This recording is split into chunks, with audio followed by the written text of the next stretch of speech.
वेदांत लक्ष्मण मुनीन्द्र कृपातबोधं तत्त्वावेत्मसरतीरुत भृङ्गराजं त्रय्यन्तैस्मकृतभूरि परिश्रमं तं श्रीरङ्गलक्ष्मणमुनिं शरणं प्रपद्ये। श्रीमते रङ्गरामानुज महादेशिकाय नमः। श्रीमान् वेङ्कटनाथार्य कवितार्किककेसरी वेदान्ताचार्यवर्यो मे सन्निधत्तां सदा हृदि। ज्ञानानन्दमयं देवं निर्मलस्फटिकाकृतिम् आधारं सर्वविद्यानां श्रीहयग्रीवमुपास्महे। विशुद्धविज्ञानघनस्वरूपं विज्ञानविश्राणवसतीशं दयानिधिं देवभृतां शरण्यं देवं हयग्रीवमहं प्रपद्ये। सिंहमुखे रौद्ररूपिण्याम् अभयहस्ताङ्गितकरुणामूर्ते सर्वव्यापितं लोकरक्षकां भावविमोचनं दुरितनिवारणम् लक्ष्मीकटाक्ष सर्वाभीष्टामनेकदेवी श्रीलक्ष्मी नृसिंहा जयत्यासंक्रांत विद्वंसनोदयः प्रभावान् सीतया देव्य परमव्योमभास्करः सन्तः श्रीरङ्गपुत्रीषु करणत्राणशेखराः जयन्ती भुवनत्राण परपङ्कजरेणवः वरदाय परं नमोऽस्तु तस्मै प्रथमोदाहरणाय भक्तिपादां यदुपज्ञमशेषदपृथिव्यां प्रविदो राघवपादका प्रभावः बुद्धिर्बलमितो धैर्यं निर्भयत्वमरोहरः जाड्यं वाक्पटुत्वं स हनुमत्स्मरणात् भवेत्। असाध्यसाधकस्वामिन् असाध्यं तव किं वद श्रीरामदूतकृपासिन्धो मत्कार्यं साधय प्रभो।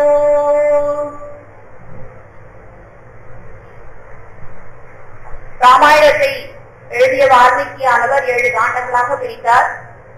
முதல் பாலகாண்டத்துல பகவானுடைய அவதாரம், அவ குழந்தைகளா வளர்ந்தது, குருகுல வாசம் போனது, விஸ்வாமித்திரர் வந்து காட்டு கழிச்சுன்னு போனது, சீதை கல்யாணம், இதெல்லாம் பாலகாண்டத்துல முடிஞ்சிடுறது. அழகா ராமர் லக்ஷ்மணர் பரதன் சத்ருகனன் 4 பேருக்கும் 4 அருமையான மனைவிகள் கிடைத்தா. ராமர் சீதை, லக்ஷ்மணன் ஊர்மிளா, பரதன் மாண்டவி, சத்ருகனன் சுதகிஜி 4 பேரை கல்யாணம் பண்ணிட்டு சௌக்கியமா அயோத்திக்கு வந்து அரசாட்சி புரிஞ்சிட்டு இருக்கார் தசரதர். அத்தியுதமா காலம் ஓடிட்டு இருக்கு. ஒரு நாள் தசரதர் அந்தபுரத்துல கண்ணாடியில தன் அலங்கரிச்சுட்டு இருக்கச்சே அவரோட காதோரமாக ஒரே ஒரு நரைமுடி. அந்த காலத்துல பாவம் அவளுக்கு தலையெல்லாம் கண்டிக்கிறதுக்கெல்லாம் ஒண்ணும் இல்லை போல இருக்கு. அந்த ஒரு நரைமுடி வந்த உடனே அவருக்கு பயம் வந்து, என்ன பயம்னா அது சொல்லித்தான் காதோரம் வந்து, ஏண்டா தசரதா உனக்கு என்ன வயசாகிறது தெரியலையா? ராஜ்யத்துக்கு எவ்வளவு நாள் தான் நீயே ஆட்சி புரிஞ்சுட்டு இருக்க? குழந்தைகள்லாம் பிறந்து இவ்வளவு அவளுக்கெல்லாம் கல்யாணம் ஆயாச்சு. ராமரிடத்துல பட்டாபிஷேகம் பண்ணி அவனை உட்கார வச்சுட்டு வானப்பிரஸ்தம் போக வேண்டாமா? பொதுவா பிரம்மச்சரியம், கிரகசாசிரமம், வானப்பிரஸ்தம், சன்னியாசம். சன்னியாசம் எல்லாரும் மேற்கொள்ள மாட்டா. வானப்பிரஸ்தம் அந்த காலத்துல ராஜாக்கள்லாம் பசங்களுக்கு பட்டாபிஷேகம் பண்ணிட்டு மனைவியோட காட்டுல போய் பகவானை தவம் பண்ணி அப்படியே பகவானுடைய லோகத்துக்கு அடைவா சில ராஜாக்கள். அது போக வேண்டாமான்னு அந்த நரைமுடி அவரை கேட்டதான். என்னைக்குமே வாழ்க்கையில எல்லாருக்குமே பகவான் நம்மளுக்கு வயசாகுங்கிறத அப்பப்ப காமிப்பான். நான் முடி நரைச்சு போகும், கண்ணு தெரியாது, காது கேட்காது. இப்ப எல்லாத்துக்கும் அட்ஜஸ்ட் பண்ணிக்கிறதுக்கு கண்ணாடி போட்டுக்கிறோம், இயரை போட்டுக்கிறோம், எல்லாத்தையும் போட்டுட்டு வெளியில தெரிஞ்சுக்காம என்னதான் காமிச்சாலும் வயசு எப்படியோ மூஞ்சியில காமிச்சு விடுறது. அது என்னதான் பண்ணிட்டாலும் யாருக்கா இருந்தாலும் அவங்க அதற்கு அதெல்லாம் தெரியல. சரி, இப்படி சொல்றதே நடக்க முடிவு வந்துருக்கே. அப்ப ராமருக்கு இனிமே பட்டாபிஷேகம் பண்ணிட்டு நம்ம ரிட்டையர் ஆகிறது வயசு போல இருக்குன்னு தோன்றது. இதோட பாலகாண்டத்தை முடிச்சுக்கிறார். அயோத்தியா காண்டம் ஆரம்பிச்சு. முதல் ஸ்லோகமே வால்மீகி என்ன பண்ணிட்டார்? சதாமாதுலகுலம் பரதேன சதானதா சத்ருஷ்ணோ நித்ய சத்ருஷ்ணோ நீதா பிரீதி புரஸ்கிருதஹ கச்சதாமாதுலகுலம். கச்சதானா போனான். ஆரம்ப ஸ்லோகமே போனான்னு ஆரம்பிச்சுட்டார். பார்த்தா இந்த அயோத்தியா காண்டத்துல பரதனும் சத்ருகனும் மாமாவாசத்துக்கு போனான். ராம சீதை லக்ஷ்மணன் காட்டுக்கு போனான். தசரதன் பரலோகம் போனான். சித்திரகூடத்துக்கு ராமரை அழைக்க பரதன் போனான். அவர் கொடுக்காததால் பார்வையை எடுத்துக்கொண்டு திரும்பியும் நந்தி கிராமத்துக்கு போனான்னு விஷயம் எல்லாம் ஒரு இடத்துல இன்னொரு இடத்துக்கு போற மாதிரியே அயோத்தியா காண்டம் அமைஞ்சிருக்கு. இந்த காதோரம் நரை வந்து சொன்னது, இது வந்து கைகேயி அவனுடைய அருமையான மனைவி, தசரதனுடைய அருமையான மனைவி, அருமையான அம்மாதான். ராமருக்கு பட்டாபிஷேகம் பண்ணணும்னு மனசுல தசரதன் வந்த உடனே கௌசல்யா சுமித்திரை விட எல்லாத்தையுமே ஷேர் பண்ணிக்கிற வயசு கைகேயி தானா. அந்த கைகையின் இடத்துல சொன்ன உடனே ரொம்ப சந்தோஷப்பட்டது கைகை தான். கௌசலை கூட அவ்வளவு சந்தோஷப்படலையா, அவ கூட கொஞ்சம் கம்மி தான். ஆனா கைகைக்கு ஒண்ணுமே புரியல. உடனே சேட்டிமார்கள்லாம் கூப்பிட்டு எல்லா அலங்காரங்கள்லாம் கொண்டு நம்ம ராமனுக்கு பட்டாபிஷேகம். உடனே போய் வசிஷ்டர் இடத்துல போய் தசரதர் சொல்றார், மனைவிட்ட சொல்றார். வசிஷ்டர் இடத்துல சொன்ன உடனே வசிஷ்டரும் ரொம்ப வேகமா பண்ணிடலாமே, நம்ம நாளைக்கே சபையை கூட்டலாம், நம்மளுக்கு அந்யோன்யமா இருக்கிற அடுத்த நாட்டு ராஜாக்கள் எல்லாம் வர சொல்லலாம், எல்லாரையும் வர சொல்லி ஜனங்களையும் வர சொல்லலாம், எல்லாரையும் ஆலோசனை. அந்த காலத்துல எல்லாம் அவாவா டிசைட் பண்ணிட்டு எத்தனை வயசாகும் நானே உட்கார்ந்துட்டு இருப்பேன்னு உட்கார்ந்து இருக்கிறவாள்லாம் கிடையாது. எதுனாலும் உண்மையான ஜனநாயகம் ஜனங்களுடைய பிரீத்திக்காக தான் ராஜாக்கள் வாழ்ந்தார். அவளுக்கு என்ன பண்ணணும், நாம ஆட்சி புரிஞ்சா ஜனங்களே சௌக்கியமா இருக்கணும், அதுதான் அவளுக்கு தோணி. உடனே மறுநாளே சபை கூப்பிட்டு அசல் ராஜாக்கள்லாம் வந்தா, மந்திரிமார்கள் எல்லாம் வந்தா. தசரதன் சொன்னான், எனக்கு வயசாயிருக்கு, நான் வானப்பிரஸ்தம் போலான் இருக்கேன். என்னுடைய ஜேஷ்ட குமாரனாக்கே ராமனுக்கு பட்டாபிஷேகம் பண்ணிட்டு நான் போலான்னு நினைக்கிறேன். வயசாயிட்டு நான் வானப்பிரஸ்தம் போலான்னு இருக்கேன். எல்லாரும் இன்னும் கொஞ்ச நாள் ஆட்சி புரியும், அது ஒன்னும் தப்பு இல்லையேன்னு சொன்னதா ராமனுக்கு பட்டாபிஷேகம் பண்ணினேன்னு உடனே ஓகே பண்ணிடுங்க, ரொம்ப நிம்மதி. தசரனுக்கு சுருக்குன்னுதான். சரி, ஜனங்கள்கிட்ட வெளியில சொல்றார், ஜனங்கள்ட்ட எல்லாம் கூடியிருக்கா, நான் ரிட்டையர் ஆகிறேன், உங்க ராமருக்கானே அவருக்கு பட்டாபிஷேகம் பண்ண போய் கடலாட்சியில இருந்து சீக்கிரம் ராமரை பட்டாபிஷேகம் பண்ணி சிம்மாசனத்துல உட்கார எல்லா ஜனங்களும் கத்துறான். உடனே தசரதன் கேட்கிறான், நான் என்ன தப்பு பண்ணிட்டேனா, எந்த ராஜ்யத்தில இருந்து உடனே இறந்து இப்படி எல்லாரும் குத்துறீங்களே, என்ன காரணம், என்ன தப்பு பண்ணேன்? ஒரே ஒரு தப்பு நீ பண்ணிட்ட. என்ன தப்புன்னா, பார்க்கறதுக்கும் அழகா வீரத்தோட இருக்கிற காம்பீரியத்தோட இருந்து அற்புதமான புதல்வனை பெற்றாயே, நீ பண்ண தப்பு அது ஒன்றுதான். அதனால ராமனுக்கு பட்டாபிஷேகம் பண்றேன்னு ஒண்ணு எங்களுக்கு எல்லாம் சந்தோஷம் தாங்கல, ரொம்ப சந்தோஷம். நாள் பார்க்கணும், எப்ப நாளுன்னா மறுநாளே புஷ்ய நட்சத்திரம். வசிஷ்டர் சொன்னார், உன்னால எல்லாம் விருதுன்னு ஏற்பாடு பண்ண முடியும்னா உடனே ஏற்பாடு பண்ணலாம், நாளைக்கே கூட பட்டாபிஷேகம் பண்ணலாம். இந்த நேரத்துல முதல்ல சொன்ன மாதிரி கச்சதா மாவுலகுலம்னு லீவுக்கு பரதன் கைகேயினுடைய பிள்ளைய அவ மாமாவத்துக்கு அழைச்சிட்டு போயிருக்கார். என்னைக்குமே தொட்டில்ல பிறந்ததுல இருந்து ராம லக்ஷ்மணன் பரதன் சத்ருகன் எப்படி இருந்தான்னா, தொட்டில்ல மாட்டி போட்டா கூட அழுமா, 2 குழந்தையும். ராமனையும் லக்ஷ்மணனையும் ஒரு தொட்டில்ல போடணும், பரதனும் சத்ருகனும் ஒரு தொட்டில்ல போடணும். சுமித்திரையானவள் அந்த குழந்தைகளை பெற்றதுல இருந்து அவ ரொம்ப சாக்ரிஃபைஸ் இல்லை. கூட்டு அந்த குழந்தைகள் கொஞ்சம் வயசு உங்க உடனே சொல்றா, வாழ்ந்த உலகத்துல எப்படி வாழணும்னா லக்ஷ்மணன் சத்ருகன் மாதிரி வாழும். என்னன்னா லக்ஷ்மணன் பகவத் கைங்கரியத்துக்காகவே உன்னை பெற்றேன், உனக்கு உண்மையான அம்மா அப்பா பின்னாடி காடு போச்சு, உனக்கு அம்மா அப்பா ராமனும் சீத்தையதான் அவளுக்கு கைங்கரியம் பண்ணணும், அதுக்காக நான் பெற்றேன். பரதன் மகா பாகவத கைங்கரியம் பண்றதுக்காகவே சத்ருகனை பெற்றேன். ராமாயணத்துல ரொம்ப நிறைய ராமனும் சத்ருகனும் பேசிட்டு அவரே கூட கிடையாது. பரதனுக்கு எங்க இருக்கானோ, பரதனுக்கு என்ன வேணுமோ அதை பண்றதுதான் சத்ருகனோட வேலை, ராமனுக்கு என்ன வேணுமோ அது பண்றதுதான் லக்ஷ்மணனுடைய வேலை. காட்டுக்கு பத்தி சீதை விடுவாங்க போனாங்களா, ஆனா பாவம் லக்ஷ்மணன் அவன் மனைவிக்கு சொல்லிட்டு போனா கூட இல்ல, அவன் பாட்டு கிளம்புறான். அவளுக்கு அவன் வேலைன்னு இன்னும் இப்பதான் ராமநவமிக்கு மெட்ராஸ்ல அதைதான் டாபிக்கா எடுத்துட்டேன். சாக்ரிஃபைஸ் பண்ற 3 தேவிமார்கள் எடுத்துட்டு அதை டாபிக்கா எடுத்துதான் பண்ணேன். இவெல்லாம் இருக்க சீதை கூட சாக்ரிஃபைஸ் கிடையாது, ராமனோட போயிட்டு அவனும் கஷ்டம் இல்ல. ஆனா உண்மையா பார்த்தா ஊர்மிழை மாண்டவி சுதகீசி அவ என்ன என்ஜாய் பண்ணா லைஃப்ல. பரதன் காட்ட அவன் நந்திகரான தெரியாதே சத்ருகனும் போயிட்டான். அவளோட வைஃபும் சாக்ரிஃபைஸ் லைஃப் தான், லக்ஷ்மணனோட வைஃபும் சாக்ரிஃபைஸ் லைஃப் தான். அதனால அவள் தான் அந்த மாதிரி ஒவ்வொரு அங்கமா இருக்கா. அதனால பரதன் சத்ருகனும் கேடைய தேசத்துக்கு போயிருக்கா. ராமனை கூட்டு சீதையை கூட்டு விஷயத்தை சொல்றார் தசரதர். எதுக்குப்பா பெரிய அவசரம், அதுவும் தம்பி வேற இல்ல அப்படின்னா அவன் இல்லாட்டி என்ன நம்ம பண்ணியானும், ஏன்னா எந்த நேரத்துல என்ன ஆகும் தெரியாது. நான் வயசாயிடுச்சு, எனக்கு எந்த நேரம் எப்படி யார் அதை கூப்பிடுவான்னு தெரியாது. நம்ம என் மனசுல தோணிட்டு செஞ்சுடுறேன், உனக்கு நாளைக்கு பட்டாபிஷேகம். ஐயோ கோலாகலமா இருக்கு, கைகையினுடைய ஆர்ப்பாட்டம் தான் அபரிமிதமா இருக்கு. ஆனா என்னைக்குமே எல்லாம் நல்ல சங்கமா இருக்கு. ஏதாவது ஒரு சின்ன துஷ்ட சங்கம் வந்துச்சுன்னா ராமராஜ்யத்தை அயோத்தியை பத்தியோ தசரதனை பத்தியோ அவ்வளவு பெருமையா எல்லாரும் பேசிட்டு இருந்தோம். பேசறியான ஒருத்தி பேரரசை கவிழ்த்தாள்கிறார் தமிழ்நாட்டாழ்வார். அவ ஒருத்தியனுடைய தோன்றுதலாக கைகைக்கு எவ்வளவோ சொல்றா. கௌசலை நானா ராஜமா தான் ஒன்னும் அடிமையா வச்சுக்கா. ராமர் ராஜ்யம் பண்ணினா பரதம் தான் அடிமையாயிடுவா. நான் இப்ப சேட்டி மாதிரி இருக்க மாதிரிதான் நீயும் இருக்கணும் கைகேயின் கூட சொல்றா, வாய நான் திட்டுடுவேன், நீ வெளியில போய் இனிமே வேதத்துல இருக்காது, நீ பிறக்கல அயோத்தியில, அதனாலதான் இப்படி சொல்றேன்னு ஆர்கியூ பண்ணிட்டு இருந்த கைகேயியா கூட கரைக்கால் கரைக்கால் கல்லும் கரையும் அப்படி ஒரு குத்தி குத்தி குத்தி குத்தி ஒரே இரவு பொழுதுல, இரவு கூட முடியல, அதுக்கு முன்னாடியே கைகேயினுடைய மனசை மாத்தி கைகேயி ரொம்ப உலகத்தை கண்டுவா. அவர் கணவனுக்கு போர்க்காலத்துல கூட கூட போய் ஒரு பேரத்தி மாதிரி சாரதியம் பண்ணிட்டு ஒரு இடத்துல தசரதனை காப்பாத்தின விட்டுட்டு உனக்கு எப்ப வேணுமோ 2 வரம் தரேன்னு சொல்லியிருக்கான் இல்லையா உன் கணவன். அந்த 2 வரத்தை இப்ப கேடு. ஒரு மகன் பரதனுக்கு தான் பட்டாபிஷேகம் பண்ணணும், 14 வருஷம் ராமன் வனவாசம் போகணும்னு சொல்லு.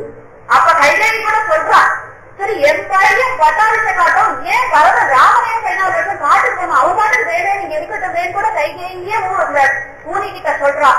அவன் இருந்தா ஒன்னும் பிரயோஜனப்படாதும், பையனுக்கு பட்டாபிஷேகம் பண்ணினதும் வேஸ்ட்ன்னு சொல்லி அவன் மனசை கரைச்சு தசரதன் இடத்துல இருந்து வரம் வாங்குறான். விஷயம் ராமருக்கும் தெரிய வருது. கௌசல்யிட்ட போய் புலம்புறான். சொல்ல போற ராமர், அப்பா வீட்டு காட்டுக்கு போக சொல்லிட்டா, அதனால நான் காட்டுக்கு கிளம்புறேன்னு கௌசல்யை சொல்றா, நான் உன் அனுப்ப மாட்டேன், நீ போய் தான் தீருவேன்னு சொன்னேன்னா நானும் உன்னோட வரேன். அப்ப ஒரு பத்தினியோட தர்மம் பதி எங்க இருக்காரோ அங்க இருக்கிறது தாமா தர்மம். இப்ப அப்பாவே மனசு உடஞ்சு இருக்கா, அந்த நேரத்துல நீ என்ன விட்டுட்டு வந்துட்டேன், அப்பாவை விட்டுட்டு வந்துட்டா அப்பாவுக்கு என்ன வேணாலும் அவ நீ வரக்கூடாது, அவளையும் தடுக்கிறா. பின்னாடியே சீதை வரா. இப்ப உங்க அம்மாக்கு சொன்னீங்களா பதி கிட்ட இருக்கிறதுதான் பத்னிக்கு முக்கியம், அதனால நான் உங்களோட வருவேன்னா வேற வழி இல்ல, கிளம்புறான். இவரும் கிளம்புறா. லக்ஷ்மணன் இந்த க்ஷணம் போய் தசரதன் கைகேயி 2 பேரையும் அழிச்சு விடுறேன்னு கிளம்புறான். இவன் நீங்க விட்டுட்டு போனா பிரச்சனை, ராமரே நீ வந்துடுறா என்னோட சொல்லி கூட்டின்னு போயிடுவார். இவன் 3 பேரும் காட்டுக்கு கிளம்புறான். தசரதன் கதறி அழகான். என்ன கதை அழகான், அவருக்கு தாங்கவே முடியல. ராமா போகாத, பூஜனங்கள்லாம் சொல்லுது ராமா போகாத போகாத, எல்லாரும் அழகையும் மீறிந்து ராமர், நான் தர்மத்தை மீற மாட்டேன், நான் இருந்தேன்னா எங்க அப்பா தர்மத்தை மீறினவர் ஆயிடுவா, அதனால நான் போவேன்றார். அவர் போற்றை தசரதன் வாசப்படியில விழுந்து அழகார். பல்கனையிலே வரை நெருங்கன் கௌபகை தன் குலவதளாய் பொலிவிலேண்டும் வல்லமைந்தவரை தோழா வல்வினையே மனமுறுக்கும் வகையே கற்றாய் மெல்லனை மேல் ஒரு துயின்றாய் இன்று இனி போய் வியங்கானகத்தின் நீழல் கண்ணனை மேல் கண்டுயில கற்கனையோ காப்புத்தா கரிய போவே. காப்புத்தா பிறந்ததுலேருந்து கௌசல்யோட அணைப்புல தூங்கினடா குழந்தை, மஞ்சளையிலே படுத்து படுத்து உன்னை பார்த்தேன். நான் ராஜாவா இருக்கேன், இத்தனை வயசு ஆயிடுச்சு, ஆனா ஒரு நாள் கூட காட்டுல போய் கல்லு மேலே மண்ணு மேலே நான் படுத்தது இல்ல. உனக்கு எந்த குரு அந்த பழக்கத்தை கத்துக் கொடுத்தா? கல்லணையிலே நான் போய் படுத்துட்டேன், கல்லு மேல காட்டுல போய் நடப்பேன், அந்த ஒரு கலையை உனக்கு யாரா கத்துக் கொடுத்தா? எந்த தைரியத்தா கிளம்பிட்ட? கிளம்பாதடா கிளம்பாதடான்னு எவ்வளவே தடுக்கிறா.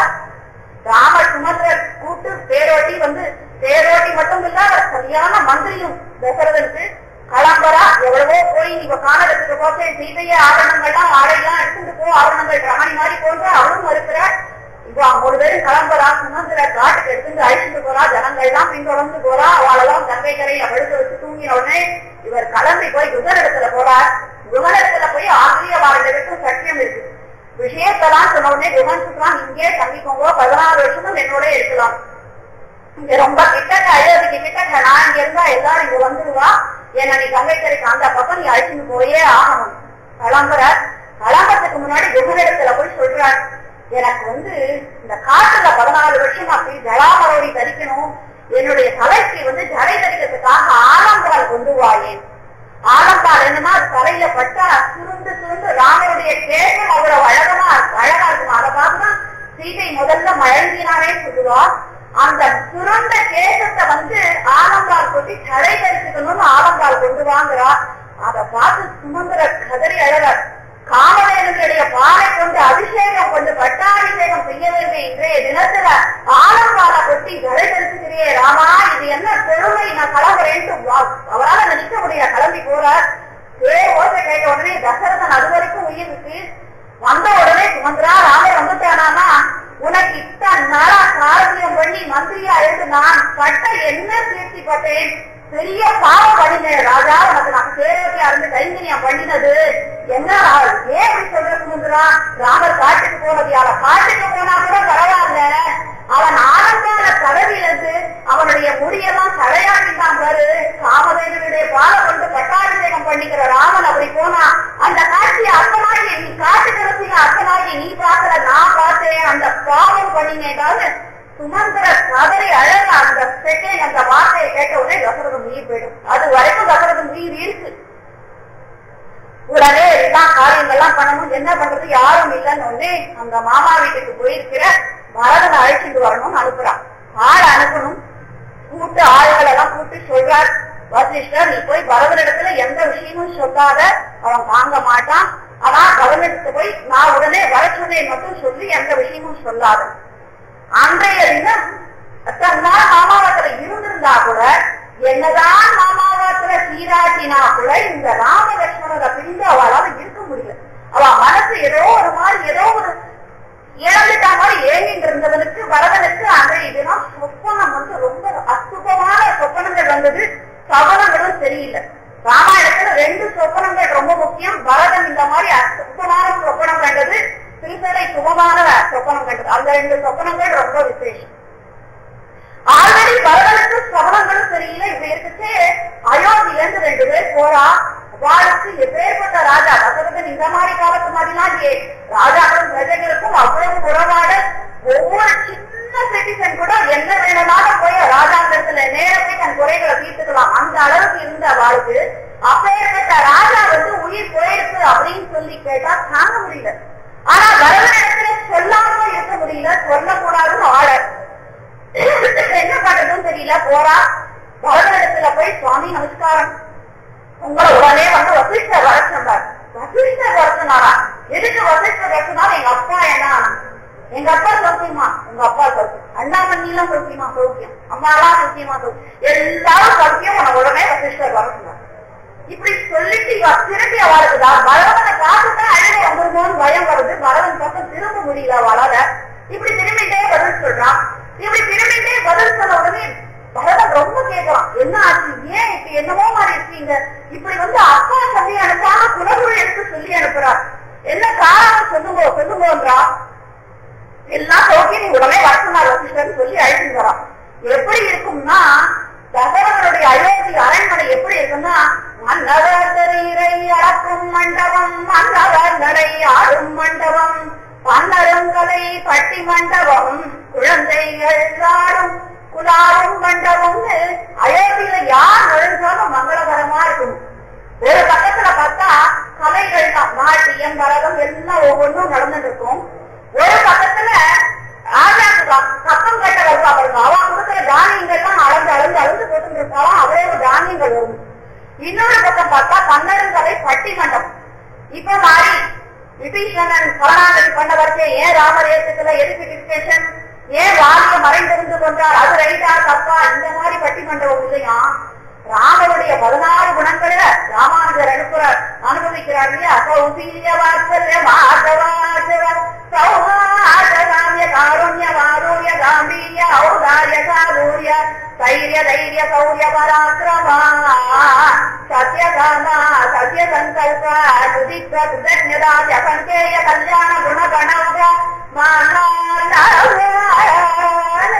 16 குணங்கள்ல எந்த குணம் சிறந்ததுன்னு பட்டிமண்டபம் நடக்குமா. அவருடைய சௌகரியம் சிறந்ததா, வாத்சல்யம் சிறந்ததா, காம்பீரியம், இந்த மாதிரி பட்டிமண்டபம். ஆனா பரதன் அயோத்திக்கு வரச்சே இப்படி ஒரு மங்களமே கொஞ்சம் கூட இல்லாமல் எல்லாம் அமைதியா இருக்கு. இதுக்கு புரியல, நம்ம அயோத்தி ஒரு நாள் கூட குழந்தைல இருந்து அந்த மாதிரி இருந்து பார்த்ததில்லை. ஏன் இப்படி இருக்குன்னு கேட்கலாம், பேரவர்கிட்ட திரும்பி திரும்பி கேட்கறாங்களா, எல்லாம் பேசிக்கலாம், வாங்க வாங்க வாங்கங்கிறா, பதில் சொல்ல மாட்டேங்கிறான். ஜனங்கள்லாம் எதிர வரவாழ்னா வரவனை பார்த்தா அவ்வளவு சந்தோஷம். அது இவ்வளவு நாள் அயோத்திக்கு விட்டுட்டு போயிட்டு வந்திருக்கான், யாருமே அவளை பார்த்து சந்தோஷமா சிரிக்கல. சில பேர் மூஞ்சி திருப்பிக்கிறா, சில பேர் கதவை சாத்திக்கிறா, சில பேர் திட்டுறா அவளை பார்த்து. இவனுக்கு புரியவே இல்லை, பாவம் இவனுக்கு ஒண்ணுமே தெரியாது, வேலையில வந்துருக்கான். ஏன் இப்படி எல்லாரும் இப்படி பண்றா, அயோத்தியே ஏன் இப்படி இருக்குன்னு தெரியாம தவிச்சுட்டு வந்துட்டு இருக்கான். நேர அப்பாவுடைய அரண்மனைக்கு தேரோட்டி நிறுத்தினது வேகத்துல விடுவிடும் இறங்கி அப்பா அப்பா அப்பான்னு கூட்டுட்டு போறோம். அங்க போனா அரசவையில அப்பா இல்ல. அப்பா அரசவையில இல்லைன்னா கண்டிப்பா தன்னம்மா கைகையினுடைய அந்த புறத்துலதான் இருப்பான்னு அவனுக்கு தெரியும். ஏன்னா அவ்வளவு அந்யோன்யம் அவ 2 பேரும். கௌசலையும் சுமித்திரையும் இருந்தா கூட கௌசலை முதல் மனைவி இல்லையா, அவ பெரிய, அவ ஒரு பொறுமையின் சிகரம். சுமித்திரையானவள் எல்லாத்தையுமே சாக்ரிஃபைஸ் பண்ணிட்டு இருக்கவள். கைகைதான் இவனோட அந்யோன்யமா கொஞ்சம் குலாவவள். அதனால அப்பா இருந்தாலும் இருப்பான்னு எனக்கு தெரியும். நேர போறான். அம்மா அம்மா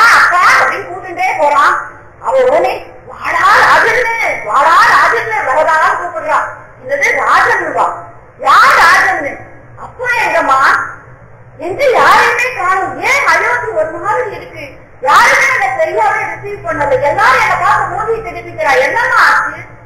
ஏமா அப்பா எங்கம்மா? உங்க அப்பாவா?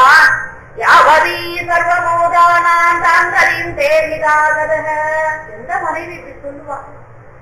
எல்லோரும் பிறந்தவா எல்லாரும் ஒரு நாள் போய் சேர வேண்டிய இடம் ஒண்ணு இருக்குல்ல, அதுக்கு உங்க அப்பா போயாச்சு.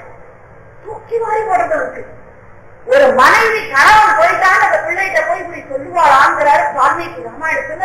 அந்த கட்டத்தை ரொம்ப உருக்கமா விவரிக்கிறார். எப்படி கைகைக்கு அப்படி சொல்ல மனசு வந்தது? நான் என்னமா சொல்ற? அப்பா எப்பேற்பட்ட வீராதி வீரன், அவருக்கு ஒரு வியாதி கிடையாது, ஒண்ணும் கிடையாது.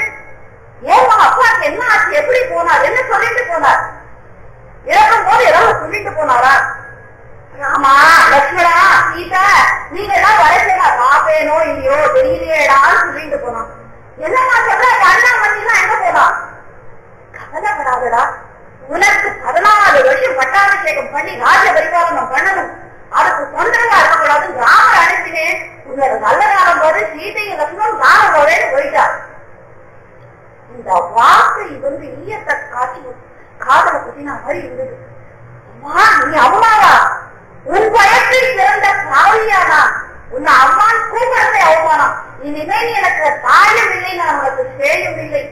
உன் எதிர நான் நிக்க வர மாட்டேன். என்னம்மா பண்ணிருக்க? அப்பா உயிர் போய் அண்ணா அம்மையெல்லாம் காட்டுக்கு போய் நான் ராஜ்ய பரிபாலனம் பண்ணுவேன் நினைச்சியா? ஏமா இப்படி உனக்கு புத்தி போச்சு? எழுந்தனன் ஏங்கினன் இறங்கி பின்னரும் எழுந்தனன் விண்மினன் வெய்துயிர்த்தரன் அழிந்தனன் அரப்பினன் அரப்பி இன்னை ஒழிந்தனன் பின்னர் முருகி செவியான். இனிமே உன் எதிர்த்து நான் வரமாட்டேன். நான் புத்திரன்னே நினைக்காத. உனக்கு புத்திரன் நான் இல்லை, உனக்கு யாருமே புத்திரன் கிடையாது, நீ அனாத. இனிமே உன் எதிர்த்து நான் வரமாட்டேன், நீயே என் எதிர்க்க வராத. உனக்கும் எனக்கும் தாய் பிள்ளைங்கிற உறவே பந்தமே அருந்து போய்விட்டது. நீ இறந்தால் உனக்கு ஈவக்காரம் கூட செய்ய மாட்டேன். நீ போய் உயிரை விடுனே விட்டுடும். நீ உயிரோட எல்லாம் இன்னும் எத்தனை பேர் அழிக்கியோ நீ உயிரை விட்டுடும் அப்படின்னு சொல்லிட்டு அம்மா அம்மா ஓடி கௌசல்யோட அந்தப்புறத்துக்கு வரா. அவன் ஓடி வரத பார்த்த உடனே கௌசல்யை, வாடாக்கா, நீயும் அம்மாவும் சௌக்கியமா இருந்தோம். உனக்காக உங்க அம்மா ராஜ்யம் வாங்கி வச்சிருக்கா. எனக்கு ஒரே ஒரு ரிக்வெஸ்ட் பண்றேன். என்னன்னா, என் பிள்ளை காட்டுக்கு போட்டு நானும் வரேன்னு. அம்மா, உன்னுடைய பதி இங்க இருக்கா, பதி சுற்றுச்சை பண்றதுதான் ஒரு பெண்மணிக்கு அழகுன்னு சொன்னா அந்த பாக்கியமும் உன்னாலையும் உங்க அம்மாவாலையும் நான் எழுந்துட்டேன். அதனால இனிமே இந்த அழகு எனக்கு வனம்தான். என் பிள்ளை எங்க இருக்கானோ தயவு செய்து என்னை கொண்டு போய் என் பிள்ளைகிட்ட விட்டுடு. 14 வருஷம் கழிச்சு கூட நான் இங்க வர வேணாம்னு சொல்லி என் பிள்ளைய அழைச்சிட்டு போயிடுவேன். நீங்க 2 பேரும் அபோகமா சௌக்கியமா இருந்தோம். இந்த வார்த்தை கைகையை சொன்ன வார்த்தையை விட நீட்டி எடுத்து குத்தினா மாதிரி இருந்தது வரதுக்குமா. என்னமா நினைக்கிறீங்க? இத்தனை வருஷம் என்னை வளர்த்ததுக்கு நீங்க இதுதான் என்னை பத்தி தெரிஞ்சுட்டேடா? அண்ணாவை காட்சி திருப்பிட்டு அப்பாவை பரலோகம் அனுப்பிட்டு நான் ராஜ்யத்துக்கு ஆசைப்படுவேன் நீங்க நினைச்சீங்களா? இத்தனை நாள் கழிச்சு கூட என்ன உங்களால புரிஞ்சுக்க முடியலையா? ஏன்னா இப்படி பண்ணி அந்த மாதிரி ஆசை ஒரு மயிரே என் மனசுல வந்திருந்தா கூட இந்த காவிகள் பின்னாடி சொல்றாங்க. அந்த காவிகள்லாம் எந்த நரகலோகத்தை அடைவாரோ அவன் அடையறேன். சிசுவதம் பண்றவா, கர்ப்பவதம் பண்றவா, கர்ப்பத்திலேயே குழந்தைகளை அழிக்கிறவா, குருவை மறந்து இருக்கிறவா, பசுவை உதைக்கிறவா, வேறு மதத்துல போய் சேர்றவா, மனைவியை ஏமாற்றுபவன், குருடனை தவறான பாதையில் வழி நடத்துபவன், அவெல்லாம் போய் எந்த ஒரு நரக லோகத்தை அடைவாளோ அந்த நரக லோகத்தை அடைவேமா. அந்த மாதிரி ஆசை கணக்கு என் மனசுல கொஞ்சம் இருந்தா கூட உடனே அதனால தாங்க முடியல. பரதனை தூக்கி கட்டி அணைச்சு, தெரியலாப்பா நீ என்ன நீயும் உங்க அம்மாவும் பேசிதானே இப்படி பண்ணீங்கன்னு நினைச்சுட்டேன். உன் மனசு இவ்வளவு தூய்மையா இருந்து எனக்கு தெரியாதுன்னு ஆவிந்தனம் பண்ணிக்கிறார். வசிஷ்டர் வரதா ஆனது ஆயிடுச்சு. அப்பாவுடைய இன்னும் காரியங்கள்லாம் முடியல, எண்ணக்கப்புறம் வச்சிருக்கேன். போய் 13 நாள் காரியத்தை முடிச்சுடு, முடிச்ச உடனே எனக்கு ராஜ பட்டாபிஷேகம் பண்ணி வைக்கிறேன். குருவை பாக்குறார். நீங்கெல்லாம் ஒரு குலகுருவா? ஒரு அம்மாவும் சரியில்லை, அப்பாவும் சரியில்லை, குருவும் சரியில்லை. அத்தனை பேரும் பண்ணின தப்புக்கு நான் பாவ கழிச்சு அடைஞ்சிருக்கேன். நான் அப்பேற்பட்டவனா? நீங்க ஒரு குலகுருவா இருந்து அந்த மாதிரி பண்ணக்கூடாதுன்னு எங்க அப்பாவுக்கு சொல்லிருக்க வேண்டாமா? எங்களுக்கு வந்து பட்டாபிஷேகம் பண்றேன்னு இப்ப சொன்னது அன்னைக்கு எங்க போயிருந்தேன் நீங்க? சரி நடக்கட்டவா, ஈமக்கிரியைகள்லாம் நடக்கணுங்கிறா. ஈமக்கிரியைகள்லாம் நடக்கிறது 13 நாள் முடியாது. திரும்பியும் வசிஷ்டர் வந்து என்ன பண்ணலாம், சரி ராஜா வந்துட்டா, அதனால அந்த ராஜமணியும் முரசு கொட்டணும்னு சொல்லி சொல்றா. அப்போ பகவதன் கத்துறா, ராஜவரசா, எந்த ராஜா இங்க இருக்கான்னு ராஜவரசு கொட்டணும், நீதான் இருக்கியே, உனக்கு பட்டாபிஷேகம் பண்ண போறேன், அந்த விஷயத்தை ராஜவரசு கொட்டி சொல்லணும். கட்சாமாரண்ய மத்தியே திரமதிரகிலம் தூரத்தோ ராஜ்யம். நான் பட்டாபிஷேகம் பண்ணிப்பேனா? கண்டிப்பா மாட்டேன். நான் நேர காட்டுக்கு போறேன், எங்க அண்ணாவை கூப்பிட போறேன், எங்க அண்ணாவை கூட்டின்னு வந்து இந்த சிம்மாசனத்துல உட்கார வச்சு பட்டாபிஷேகம் பண்ண போறேன். அப்படி அண்ணா ஒரு வேலை வரலன்னு சொல்லிட்டானா, லக்ஷ்மணன் போனா மாதிரி நானும் அண்ணாவே காட்டுக்கு போவேனே தவிர நான் இங்க வந்து ராஜ்ய பரிபாலனம் அண்ணா இல்லாம நான் அயோத்தியில் இருக்க மாட்டேன். இது ஒரு சூன்ய நகரம், பாடல் இல்லாத அயோத்தி சூன்யம், நான் இருக்க மாட்டேன், நான் கிளம்புவேன்றான். அவன் கிளம்புறேன் வந்து ஊர் ஜனங்கள் அத்தனை பேர் நாங்களாம வருவோம், எங்களெல்லாம் கூட்டிட்டு போன்னு சொல்றான். சுமந்திரட்ட சொல்லி எல்லா ஏற்பாடும் பண்ணி முதல்ல தேர கலப்பத்துக்கு தேர் வந்து நிக்கிறது, அதுல முதல்ல ஏறி உட்காரவள் கைகை.